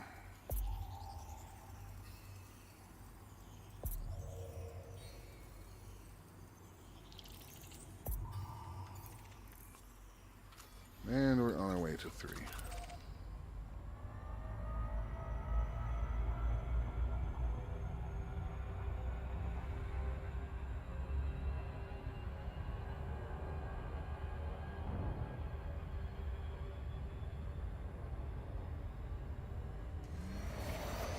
So slow.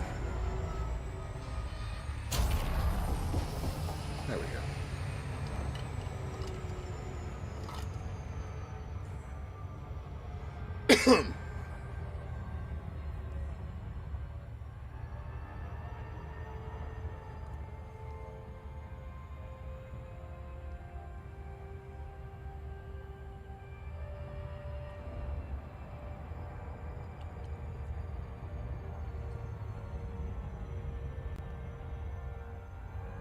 So 2.6 million on that HMC now that we've mapped it.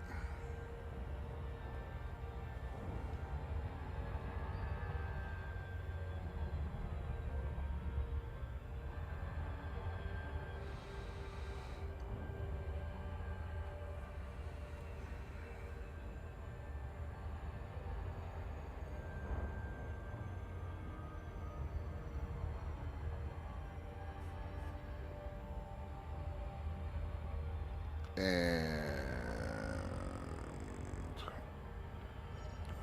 almost there. That's a pretty planet.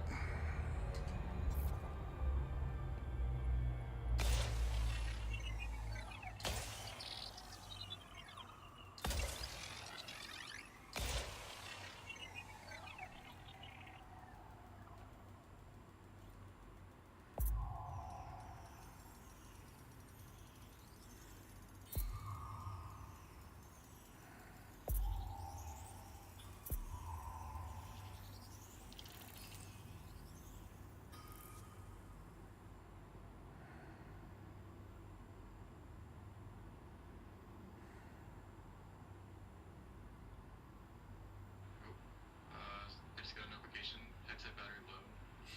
Nice. Oh.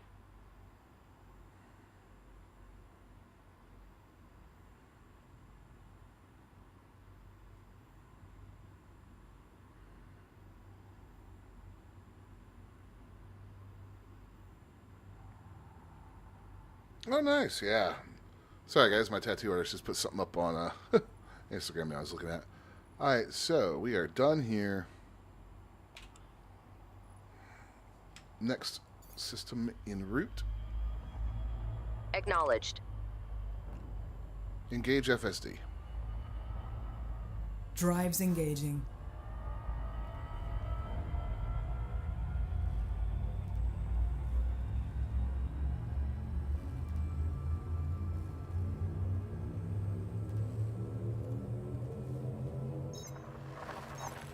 Navigation for next system.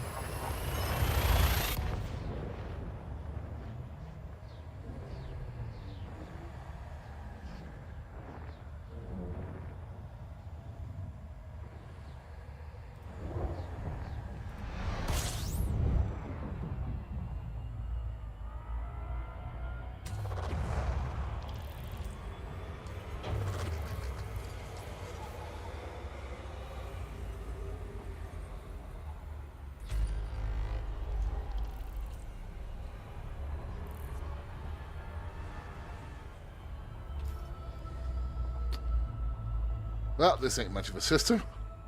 On we go.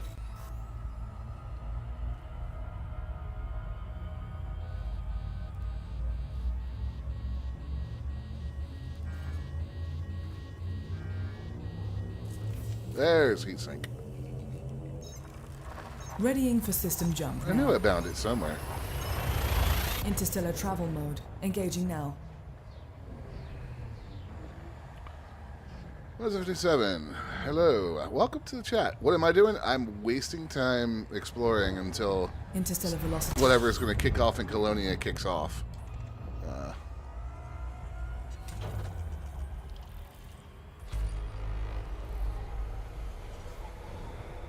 So I'm just flying around in my Caspian and my Nomad, looking for exo-biology and just kind of killing time this afternoon on stream.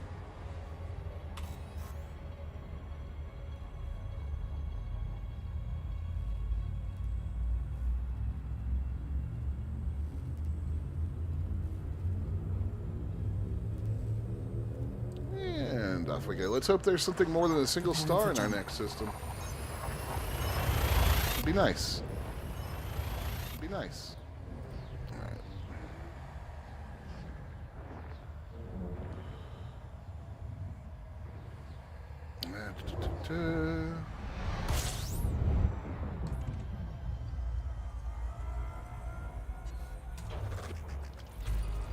16.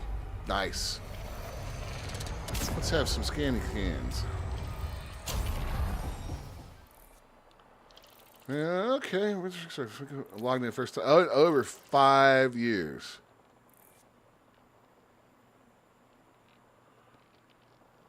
So I streamed over Discord to show mate Earth. You know, I decided to head to the center of the galaxy in your DBX. No engineering or Guardian FSD. It's the base jump range on a DBX. I mean, it could be worse. You could be in an Anaconda. It'll take a while, but you're not in the Sidewinder. Max 40 light years. That's not too bad.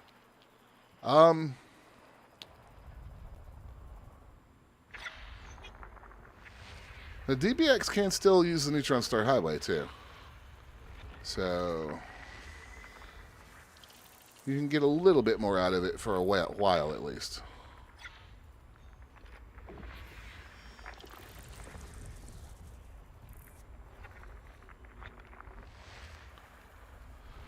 All right, so far, something called the Colonia Bridge.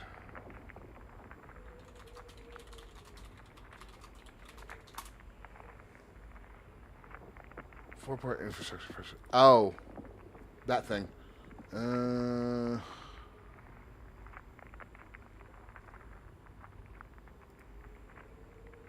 Colonia Bridge ports are...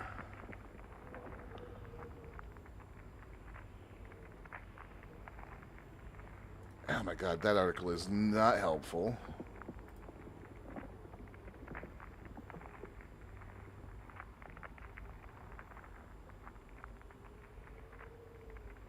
Oh, okay, I see the route. That's not too bad.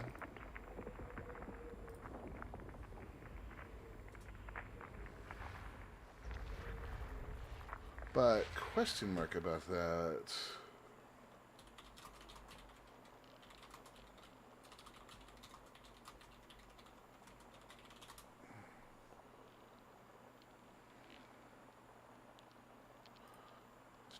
Ah.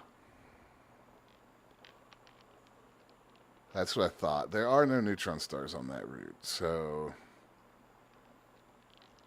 You've got starports between the bubble going out, which is good for docking and resupplying, but... It could definitely be going faster, but it will get you there. Nah, I got it. I just pulled it up on my third monitor.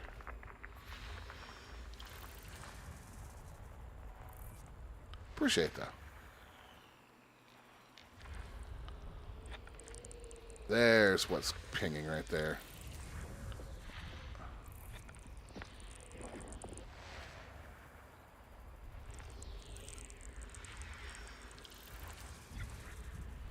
I mean, the bottom line is you'll get there eventually.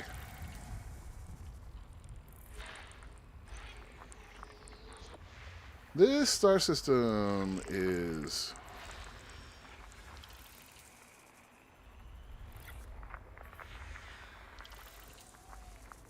not great.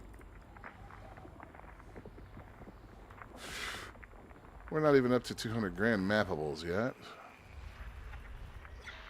No biosigns. Ugh.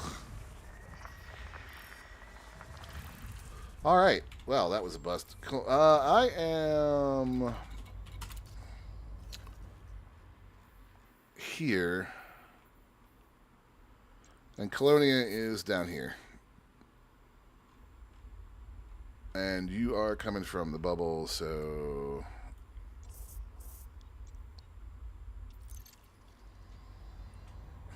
Well, we're done with this system. Engage FSD. Engaging drive.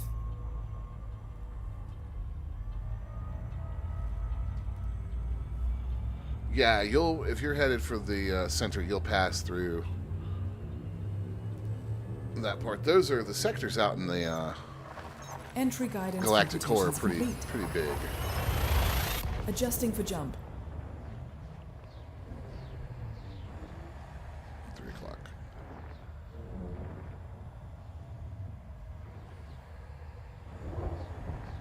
Exiting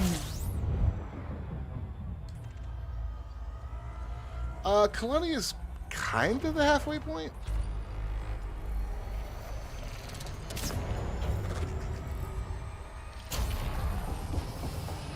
If you were to, yeah, let me...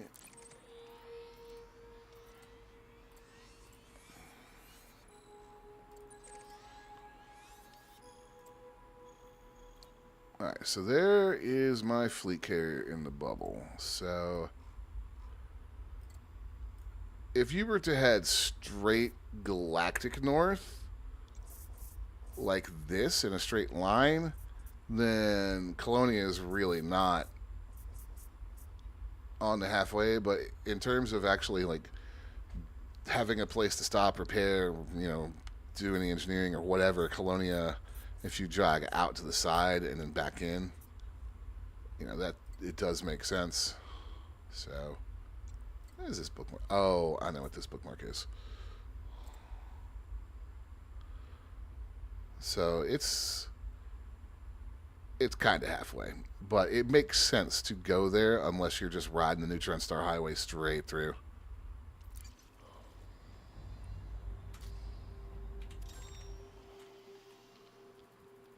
Alright. We are mostly HMCs in this system. Maybe we'll get something terraformable.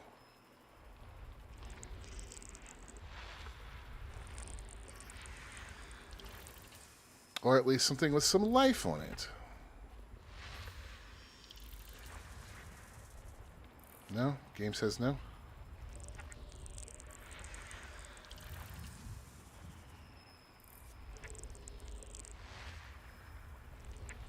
Interesting. 15,000 light years? That's not too bad.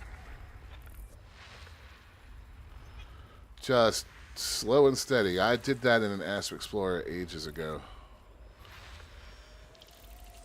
There's a terraformable. Hello, Prophet.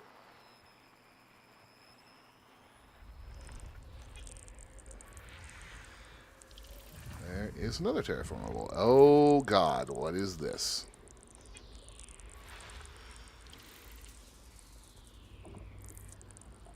That's got life. Alright. We're going to be in this star system for a minute.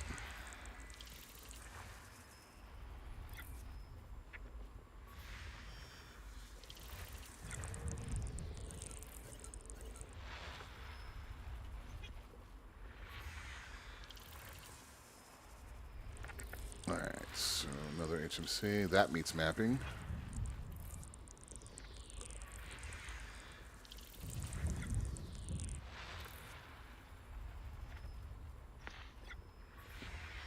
Rocky body. Rocky body. Nope, Hyman. Landed both atmosphere. Alright, so we got two more left. One's here. We're going to be here for a minute. Alright. Wondering if I should sell whatever collected data upon reaching Colonia or hang on to it, head in this and then back to Jameson and sell it there. In this game, this is just jumping in.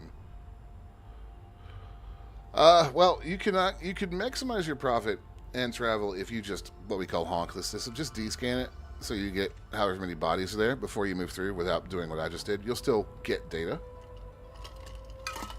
and maintain a reasonable pace of travel. We are going to A5 first.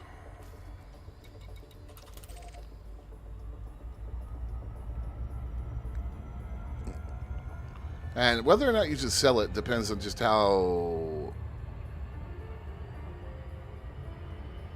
confident you are in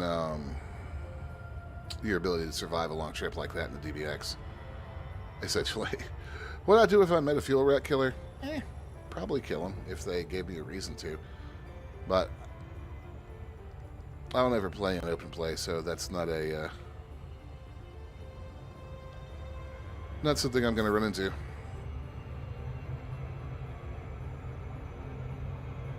I get sick of stream snipers, so we just don't play in open. Alright, so A5, A4, and A6 are terraformable HMCs, guys. So these are surface or orbital scans. And then we'll be moving on to... Looks like we've got two possible biosigns in here on BC2 and BC5.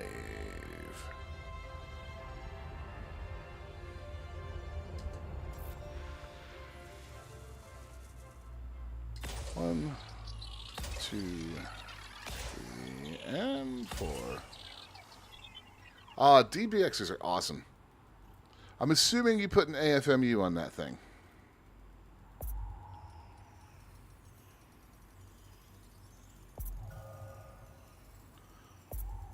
The field maintenance unit.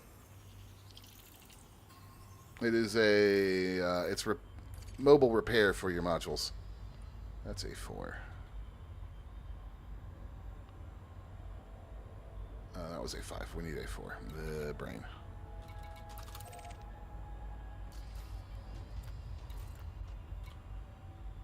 This right here, auto field maintenance unit. It well, hell, we've got some modules that are kind of worn, so let's just do a quick demo.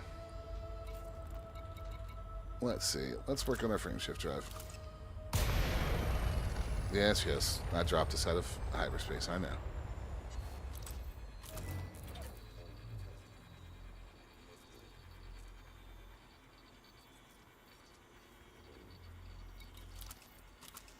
Shields offline.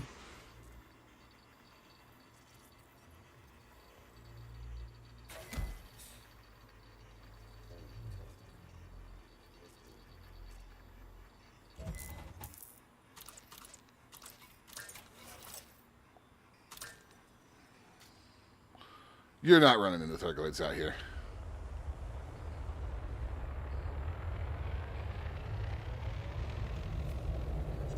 That's not really a thing you're going to have to worry about.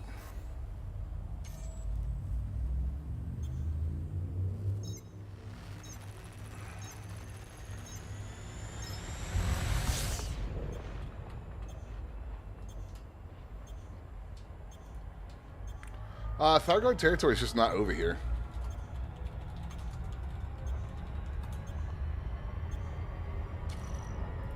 Shields online. So,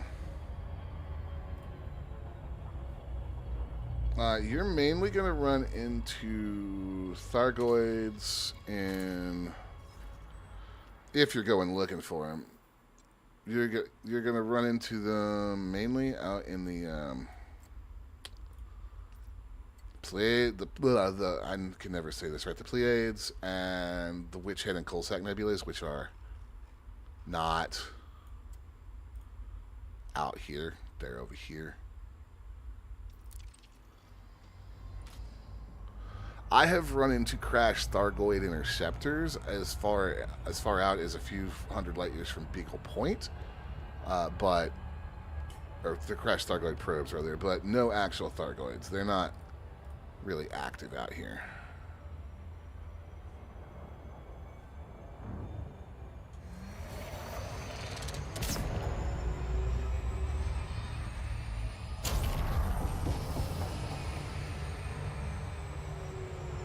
Plus, we killed all their Titans and blah, blah, blah.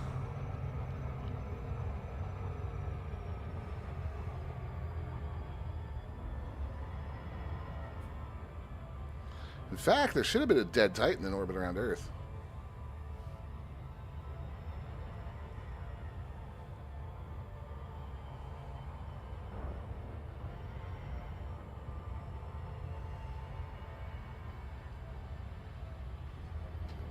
I don't think they moved it.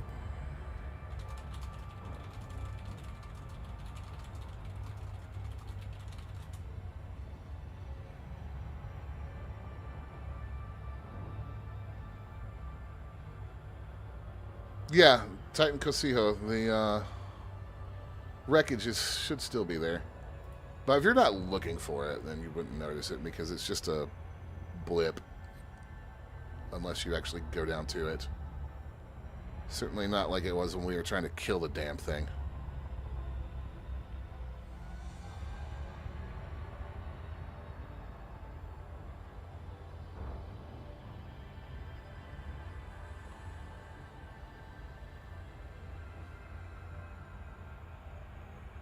Alright.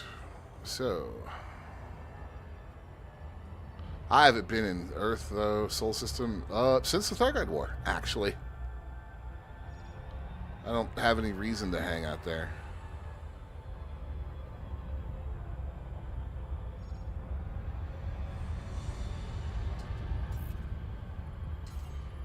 And actually, these days, I stand a good chance of getting attacked if I'm in Soul, so...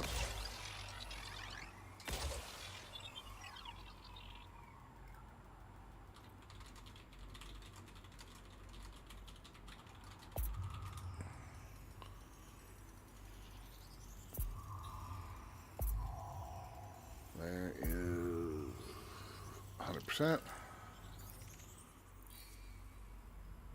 Next up is A6. Come on, select A6. Thank you. You're welcome, Commander.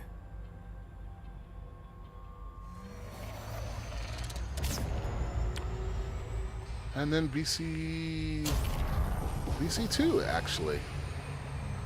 Let's see what's potentially on BC2. Ooh, there is potentially about 200 million credits worth of Exo-biology in this system. It's probably only going to be 100 though, because one of those I don't think is going to spawn both biosigns.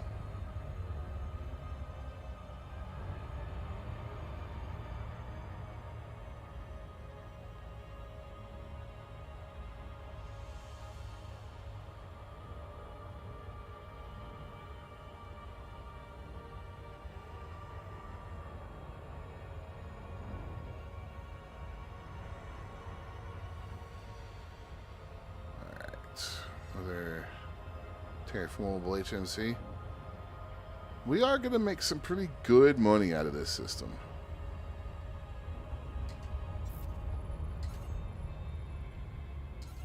Come on. There we go. 1, 2, 3, and 4.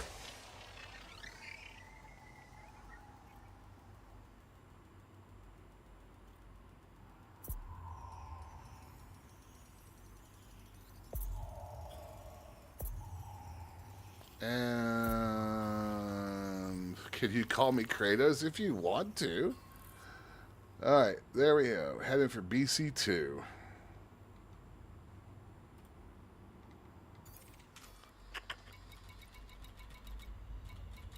BC2. 5,000 light tickets. Oh no. BC2. Super Cruise overcharge. Engage.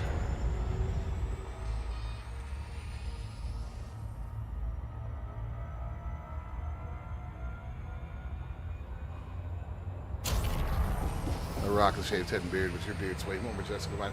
I've been working on my beard for a while. It just takes patience. Alright, so we are potentially looking at, on BC2, Bacterium Cerberus and Stratum Tectonicus. I am betting we're only going to get Bacterium Cerberus, which is going to be a few million, but not 90 million. So, meh. Trade-offs, trade-offs. And we are definitely going too fast. Stupid gravity well. So, I think we do have a guarantee of a Bacterium or Stratum Tectonicus on another planet here, though, which will be nice. Alright, there you are, BC2. Slow it down a little bit. 6 probes. 1, 2, 3, and 4. So let's see what we got.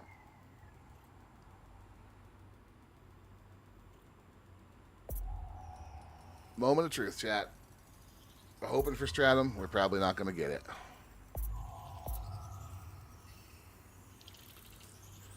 Nope, it's not down there. Where is the light side of this planet? Oh, we're on it. Okay, good. However, as easy as the Nomad makes exploration or exobiology, we're going to go ahead and get down there and just pick up this bacterium real quick.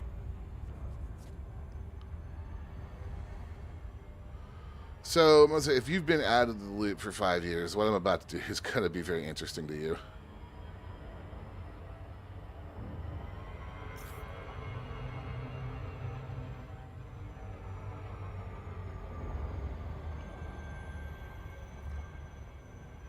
Altitude acquisition procedures initiating. Orbital parameters coming online.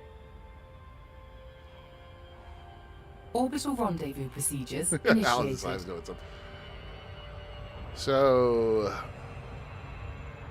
FDev just recently gave us a brand new toy for Exo-biology. Entry guidance computation is complete. Limits. All other l- systems are at normal levels. I love it when y'all talk over each other. So, behold. Shields down.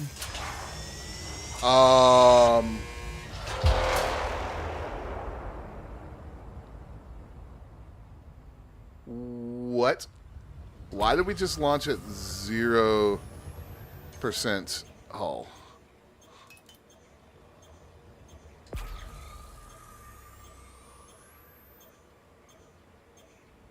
This is no bueno.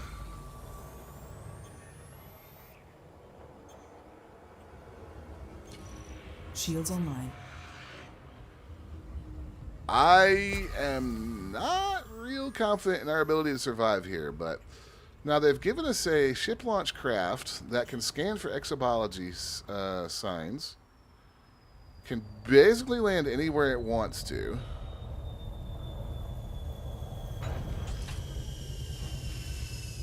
Down and locked. Engines And I've offline. also discovered that we don't have to leave the ship to scan for stuff if I land correctly.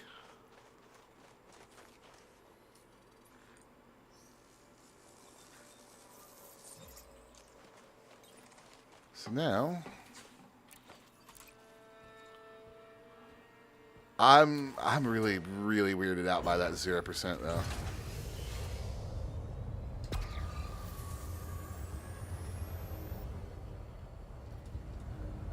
Like right here,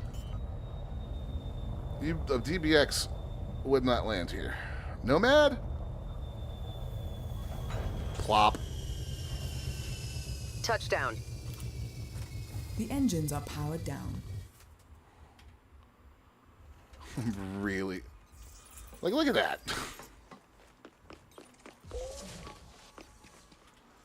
I'm really concerned about that 0% hull, though, y'all.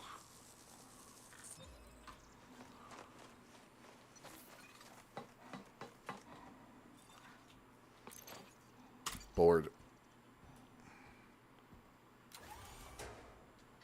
Hello. Welcome to Hanvar Pogungit Ugeris Quintropoch Census Idiogo Gogo. It's essentially a shuttle. It's a ship launched. It comes from a ship launched bay, kind of like your fighters do.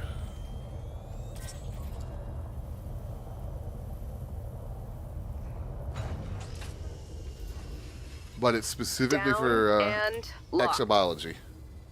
The engines And are off. I know this is not intentional, and I'm waiting on them to fix it, but this is hilarious. So the bacterium's actually out there below the floor.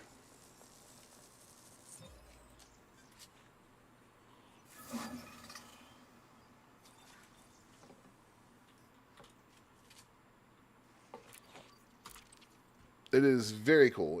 It makes exobiology a whole lot smoother. Now we need to just land.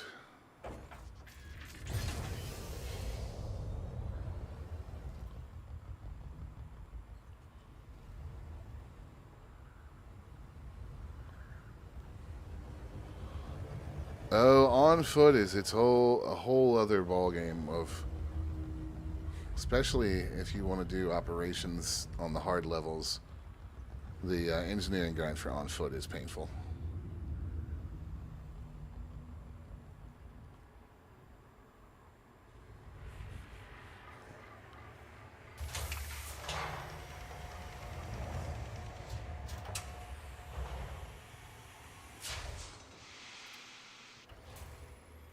Alright, so we need to hit BC3.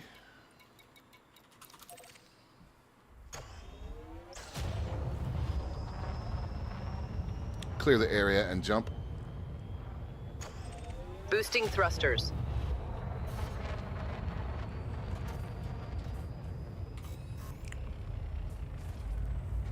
You're here when SCs were released. Oh, fleet carriers.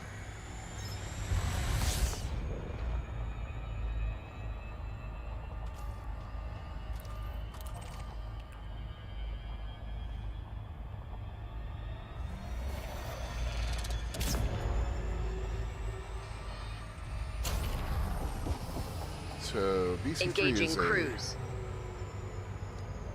orbital scan.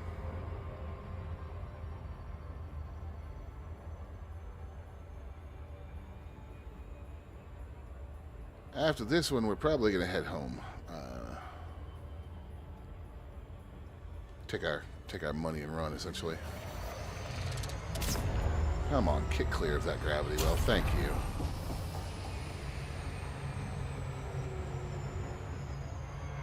So yeah, BC3 is another terraformable high metal content. So that's just an easy couple mil in the bank. Just for firing off a few probes. And then we're off to BC5.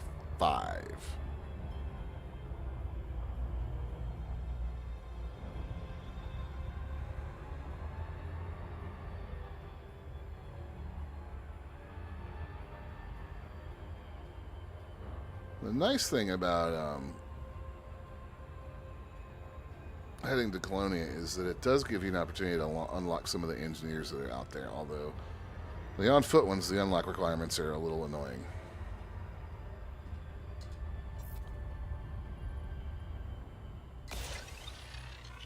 Two, and three, and four, and done.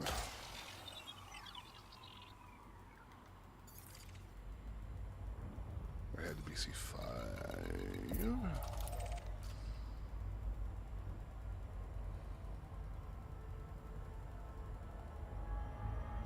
Come on.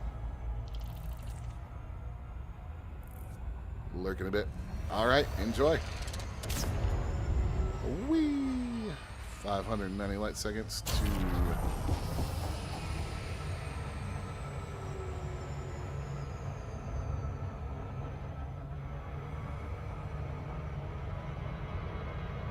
Man, that gravity well really slung us through there.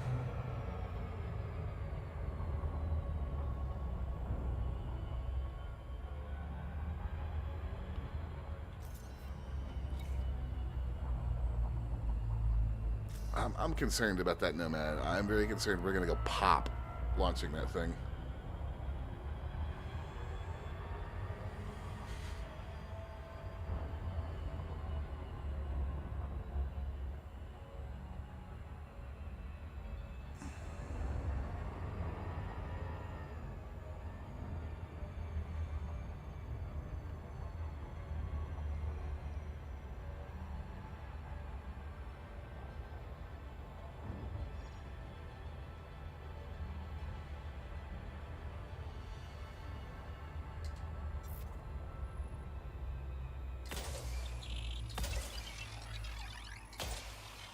Perfect.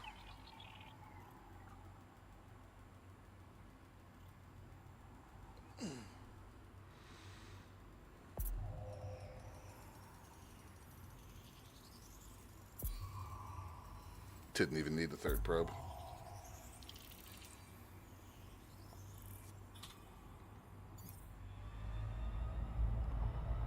All right, let's circle around.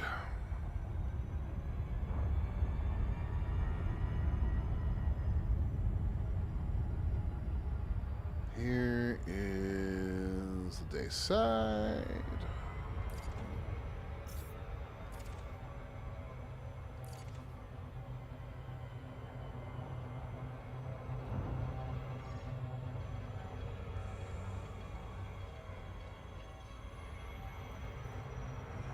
Nearing orbital cruise threshold. Systems ready. Orbital rendezvous procedures initiated. And down. Contacts are bothering me today. Changing flight mode. Entry guidance computations complete. Vectors for descent.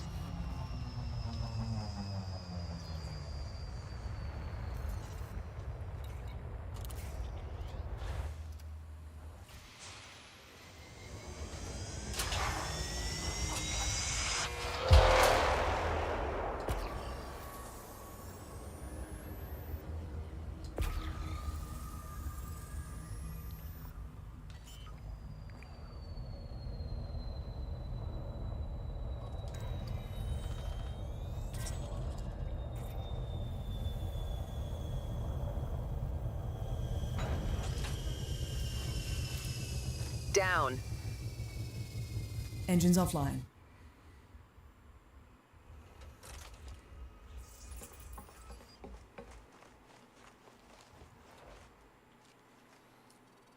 Man, the new lighting looks so much better.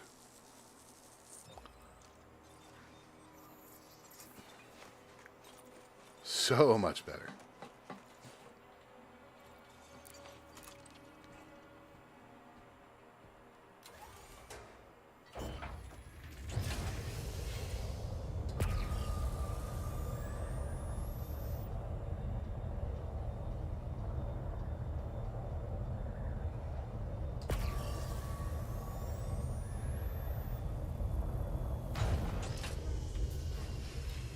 Down. The engines are off.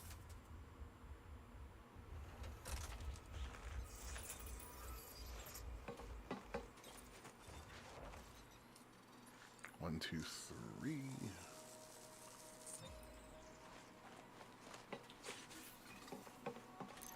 Perfect.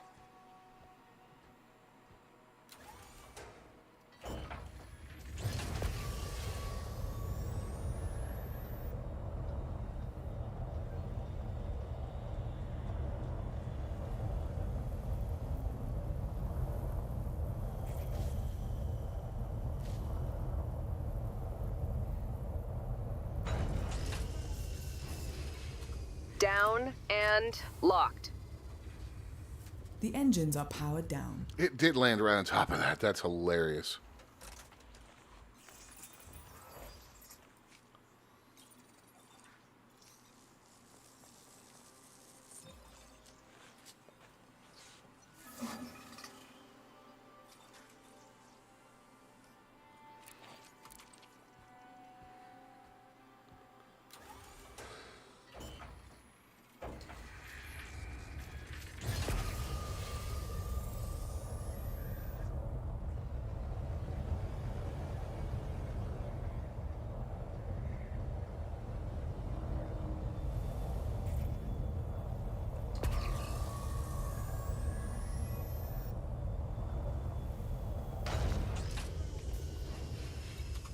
Touchdown.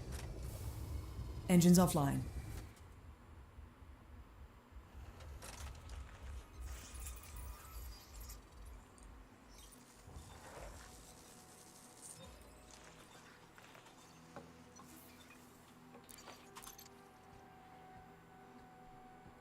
Hello. Welcome to Hranvar po Gwingith go Gerith Gwindropoch Sansa City over.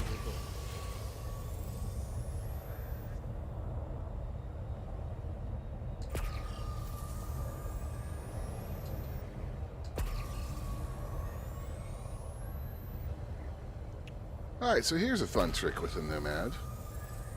Just fly up to a bacterium. And land on it.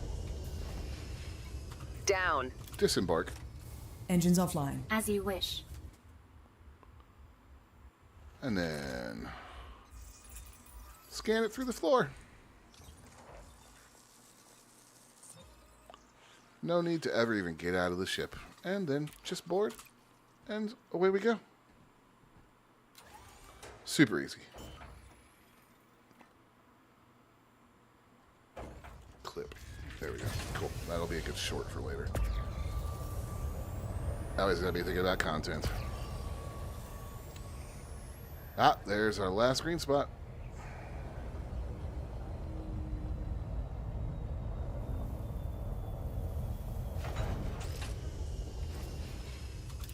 Touchdown. Watch, Uncle. The engines are off.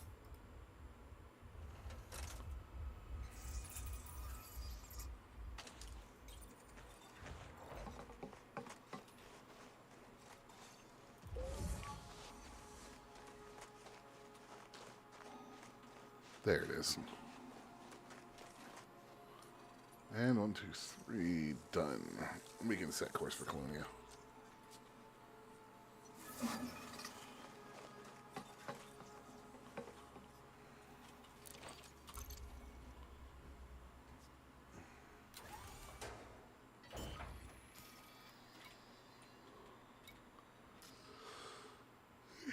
Pardon me, guys. Yeah, sorry. All right.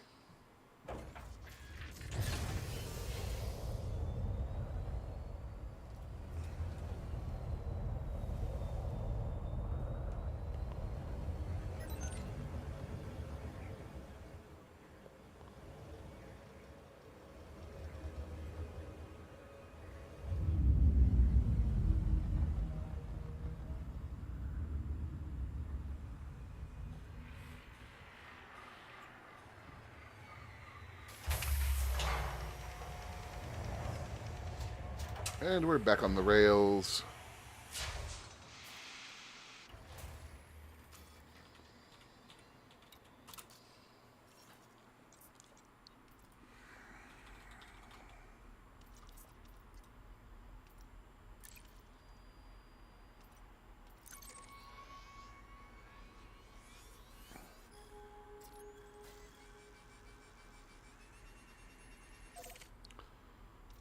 "12 jumps. Not bad.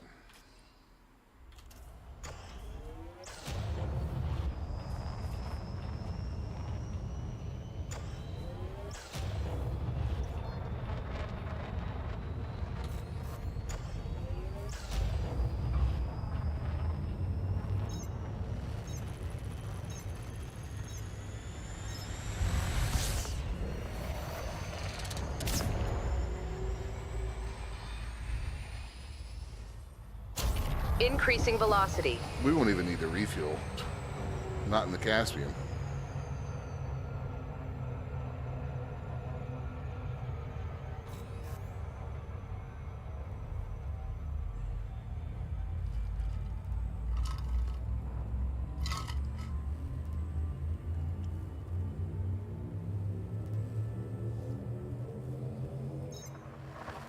Selecting next destination.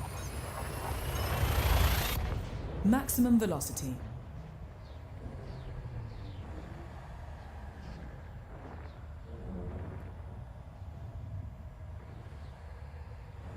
Key systems are at optimal level.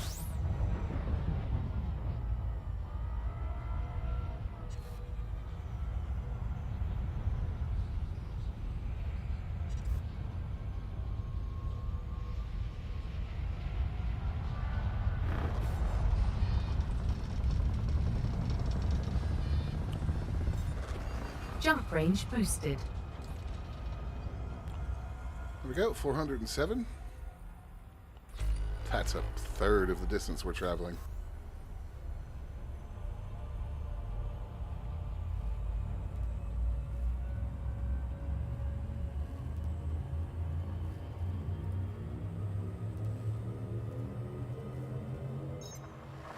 Leaving system.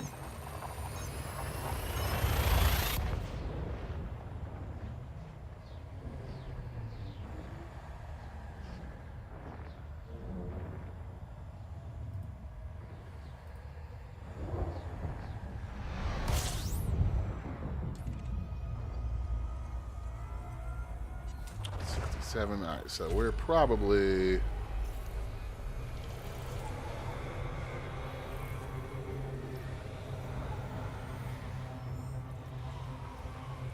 that was probably our one. Yeah, probably our one neutron star on this route, which is fine.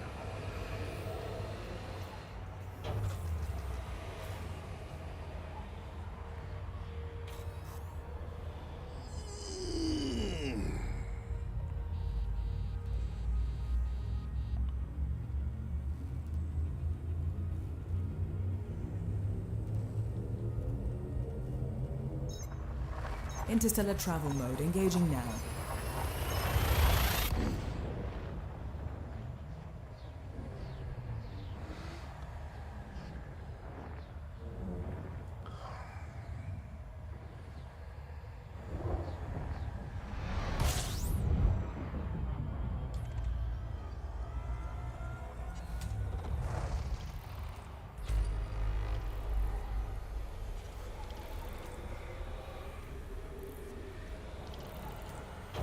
Right. You know, if I had only shaved a little bit more weight off this thing, we could have made this probably in like 7 jumps, but whatever. It doesn't matter that much out here.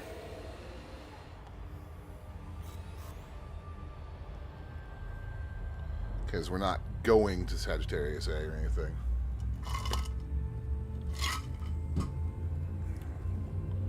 Who's bothering me now?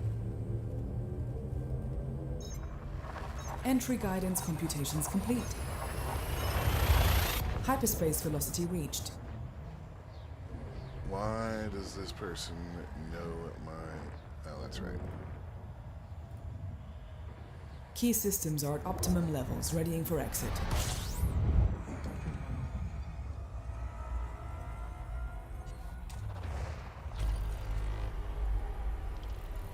Oof. Lagging.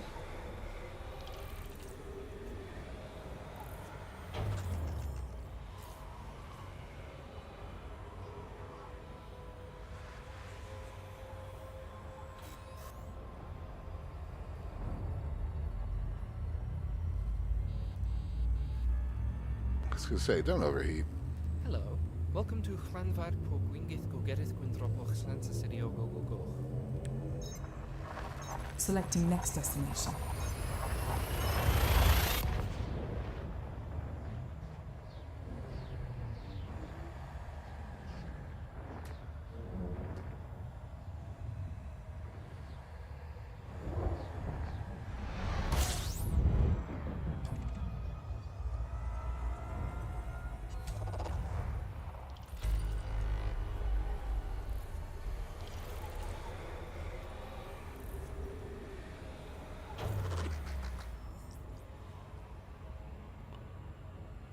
And clear.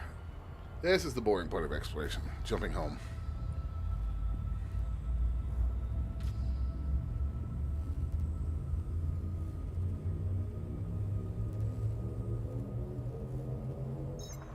Leaving system. Faster than light velocity reached. And I think I was right. I think that was our lone neutron star on this route. So... Key systems are at optimal levels, readying for exit. Nope, you could just stay away from me.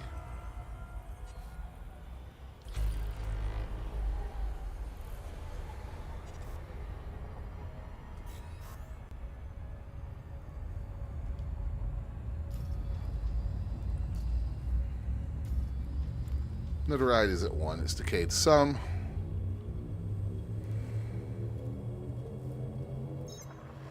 Course adjustment.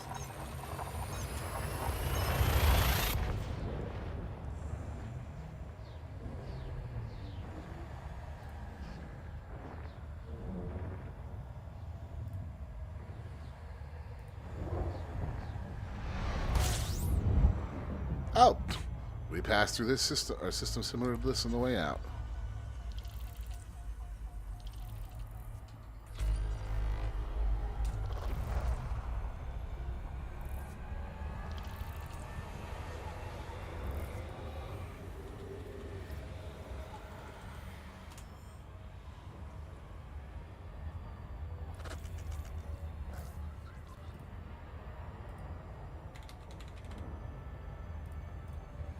And ready to go.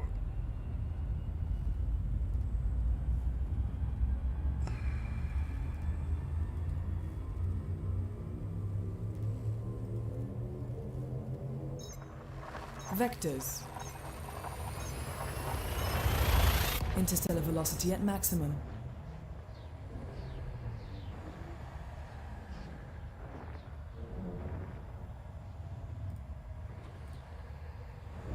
Temperatures are at an acceptable.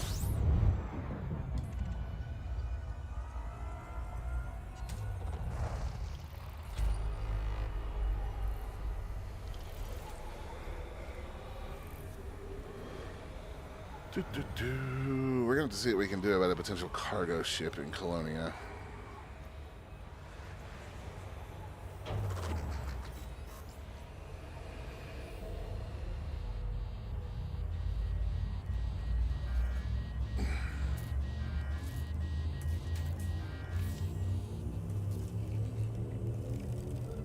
That may be something we'll look at today. Okay, executing now. Jumping to light speed.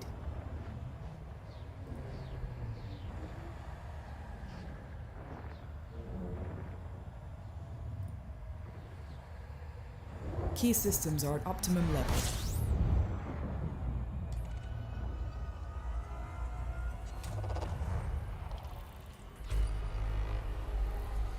Kind of felt like we were going sideways there for a second somehow.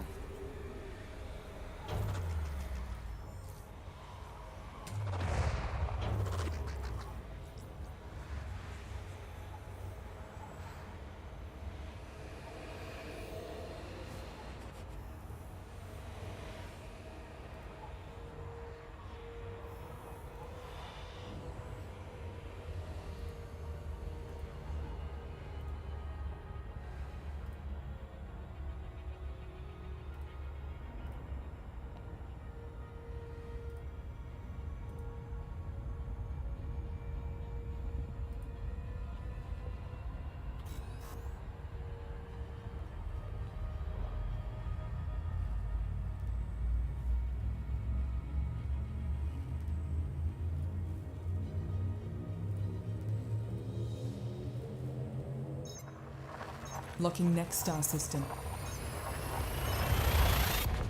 Hyperspace jump engaging.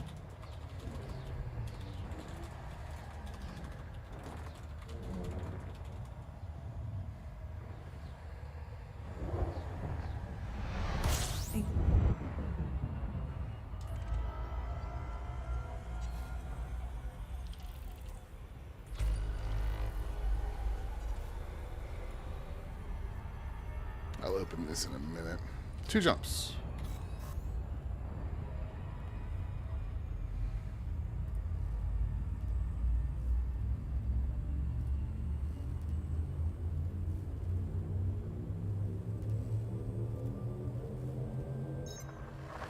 Preparing for jump. Oh, I know what I could do with that.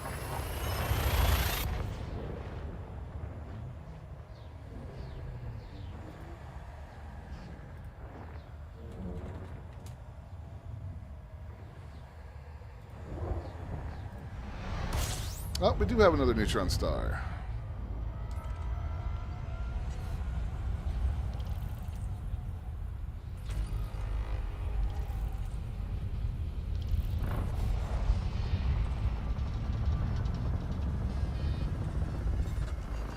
Jump range has been increased.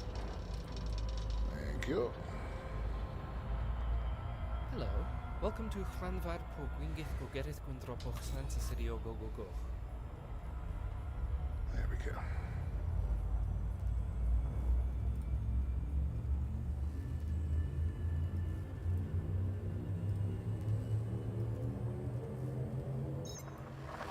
Readying for system jump now. Jumping. There we go.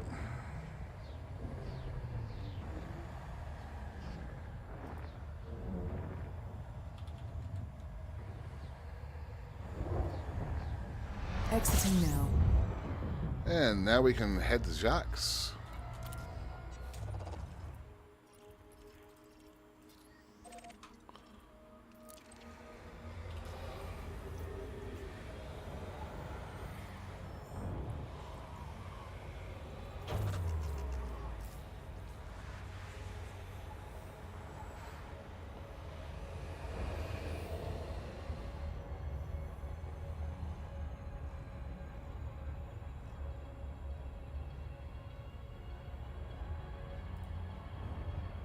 There we go.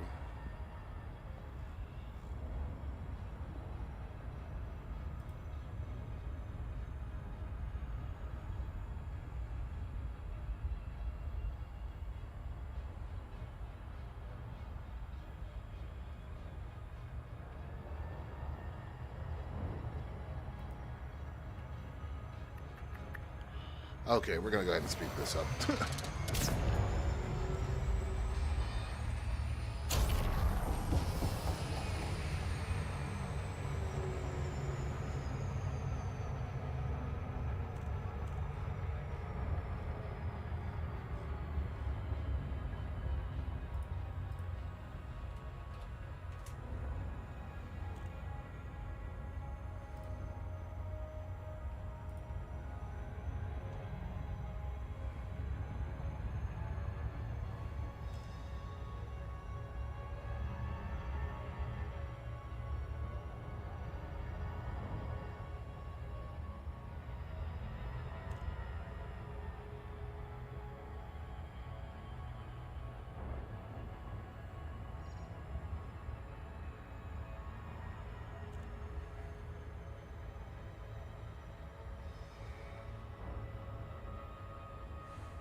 We're coming in on the wrong side of Jacques, y'all. I'm gonna swing back out and come back in. There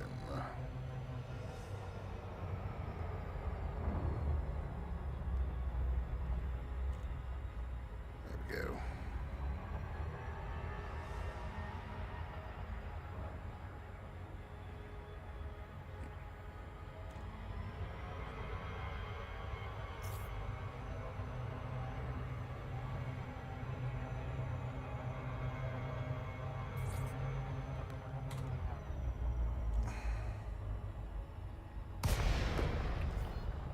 Presuming it is a hauling CG, yeah, I will, Rubica.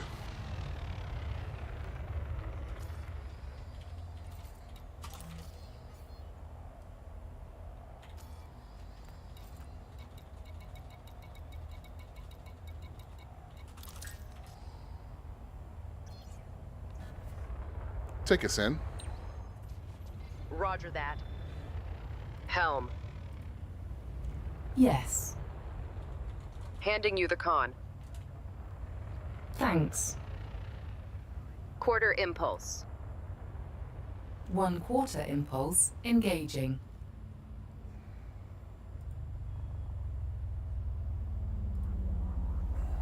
Hello. Welcome to Hranvar po Gwingith go Gerith Gwindropoch Sansa Sirio go go go. Landing modules deployed. Landing thrusters. Readying landing thrusters. The ship And has landed. down. Handoff complete. Good. The ship's yours.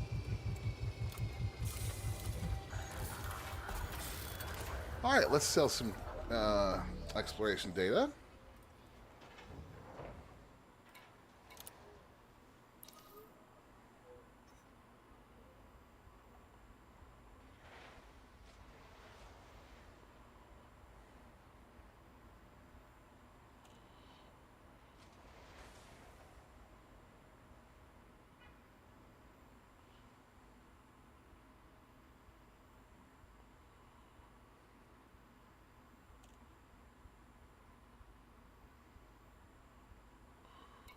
There we go.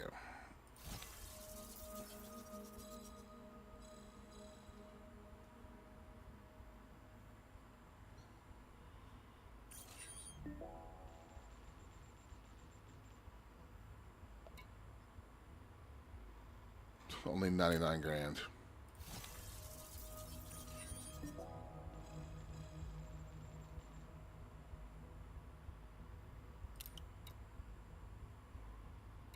And that's all too close.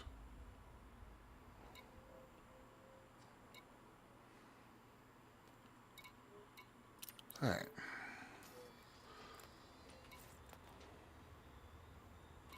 It probably will be a hauling CG. I just always kind of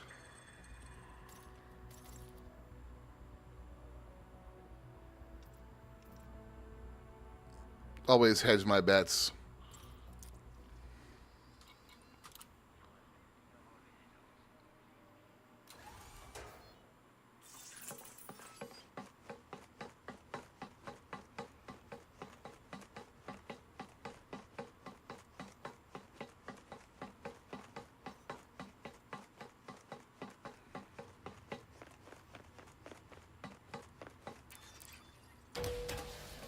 All right, here we go. To Vista Genomics.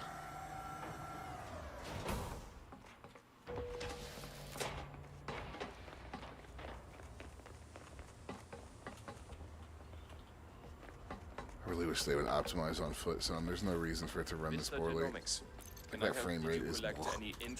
Vista strives to learn everything it can about the cosmos.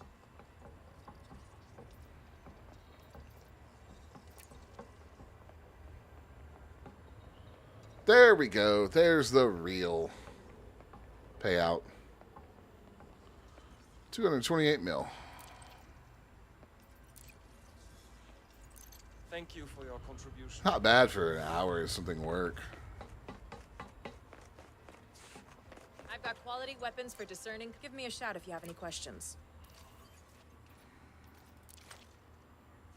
What you got? Need suits. Alright, that's not doing too bad. Artemis suit is suit schematics and graphene. And our Maverick, yeah, the Maverick suit needs a bunch of stuff.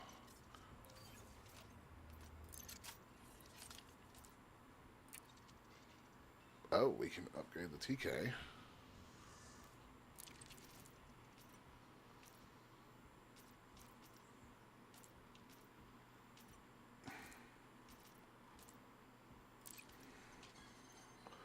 More importantly, we can upgrade the Karma. I bet you can't wait to test it, huh? Right.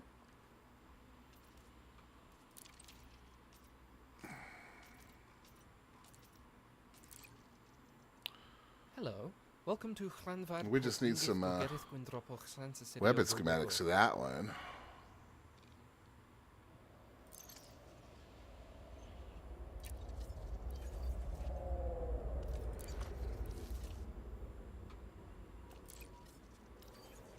Sure. Take a look around.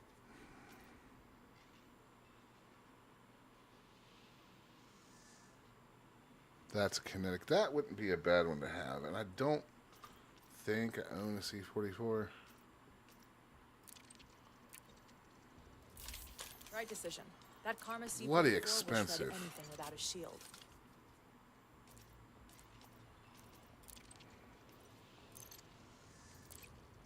There. That's more like it.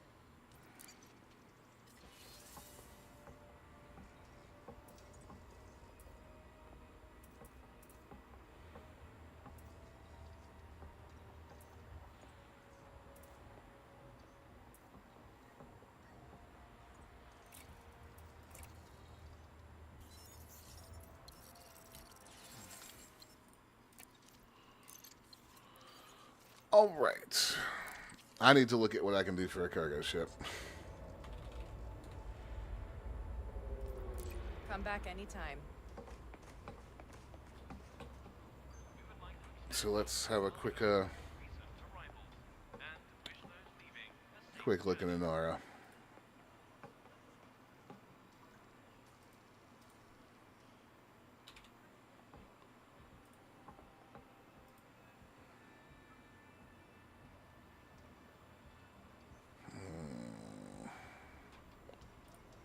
That's the closest spot to buy one of those.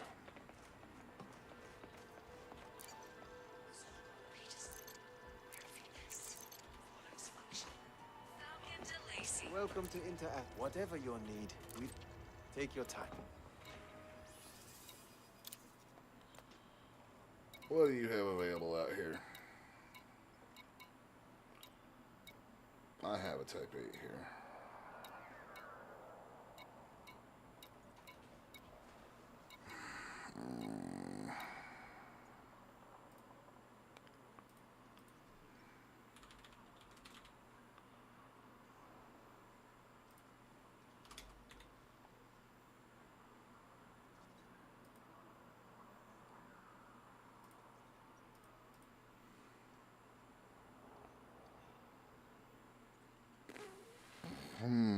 I might go with a Type 9.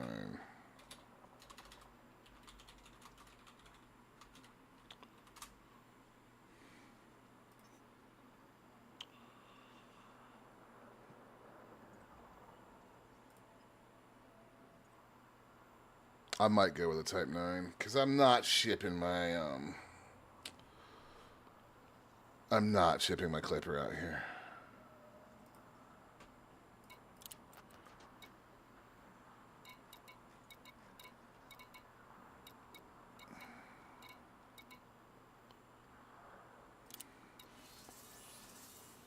It would only cost $4 mil. Yeah, you know what? I'm actually gonna do it. For $6 mil. It's gonna take 61 hours, but it's fine. Take care out there, Commander. And I think that'll do it for us today, guys. Tomorrow we'll be doing some whatever Elite's got in store for us. But that is it for today. Thank you guys for hanging out. Let's see who there is to raid today on Twitch.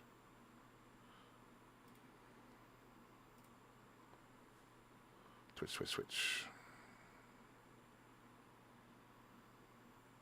Stargoid's live. Rain's live.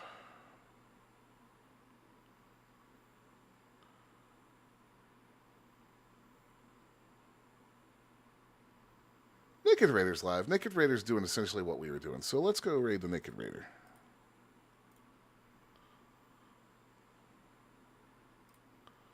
If you're on YouTube, unfortunately he's not live on YouTube, but this is where we're going.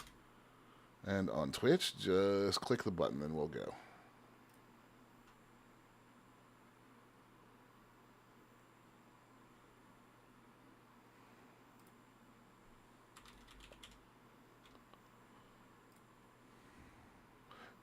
Oh, 07 Rubica, thanks for hanging out. Let's go raid the Naked Raider, guys. And I'll see you all tomorrow. 07 Commanders, fly safe.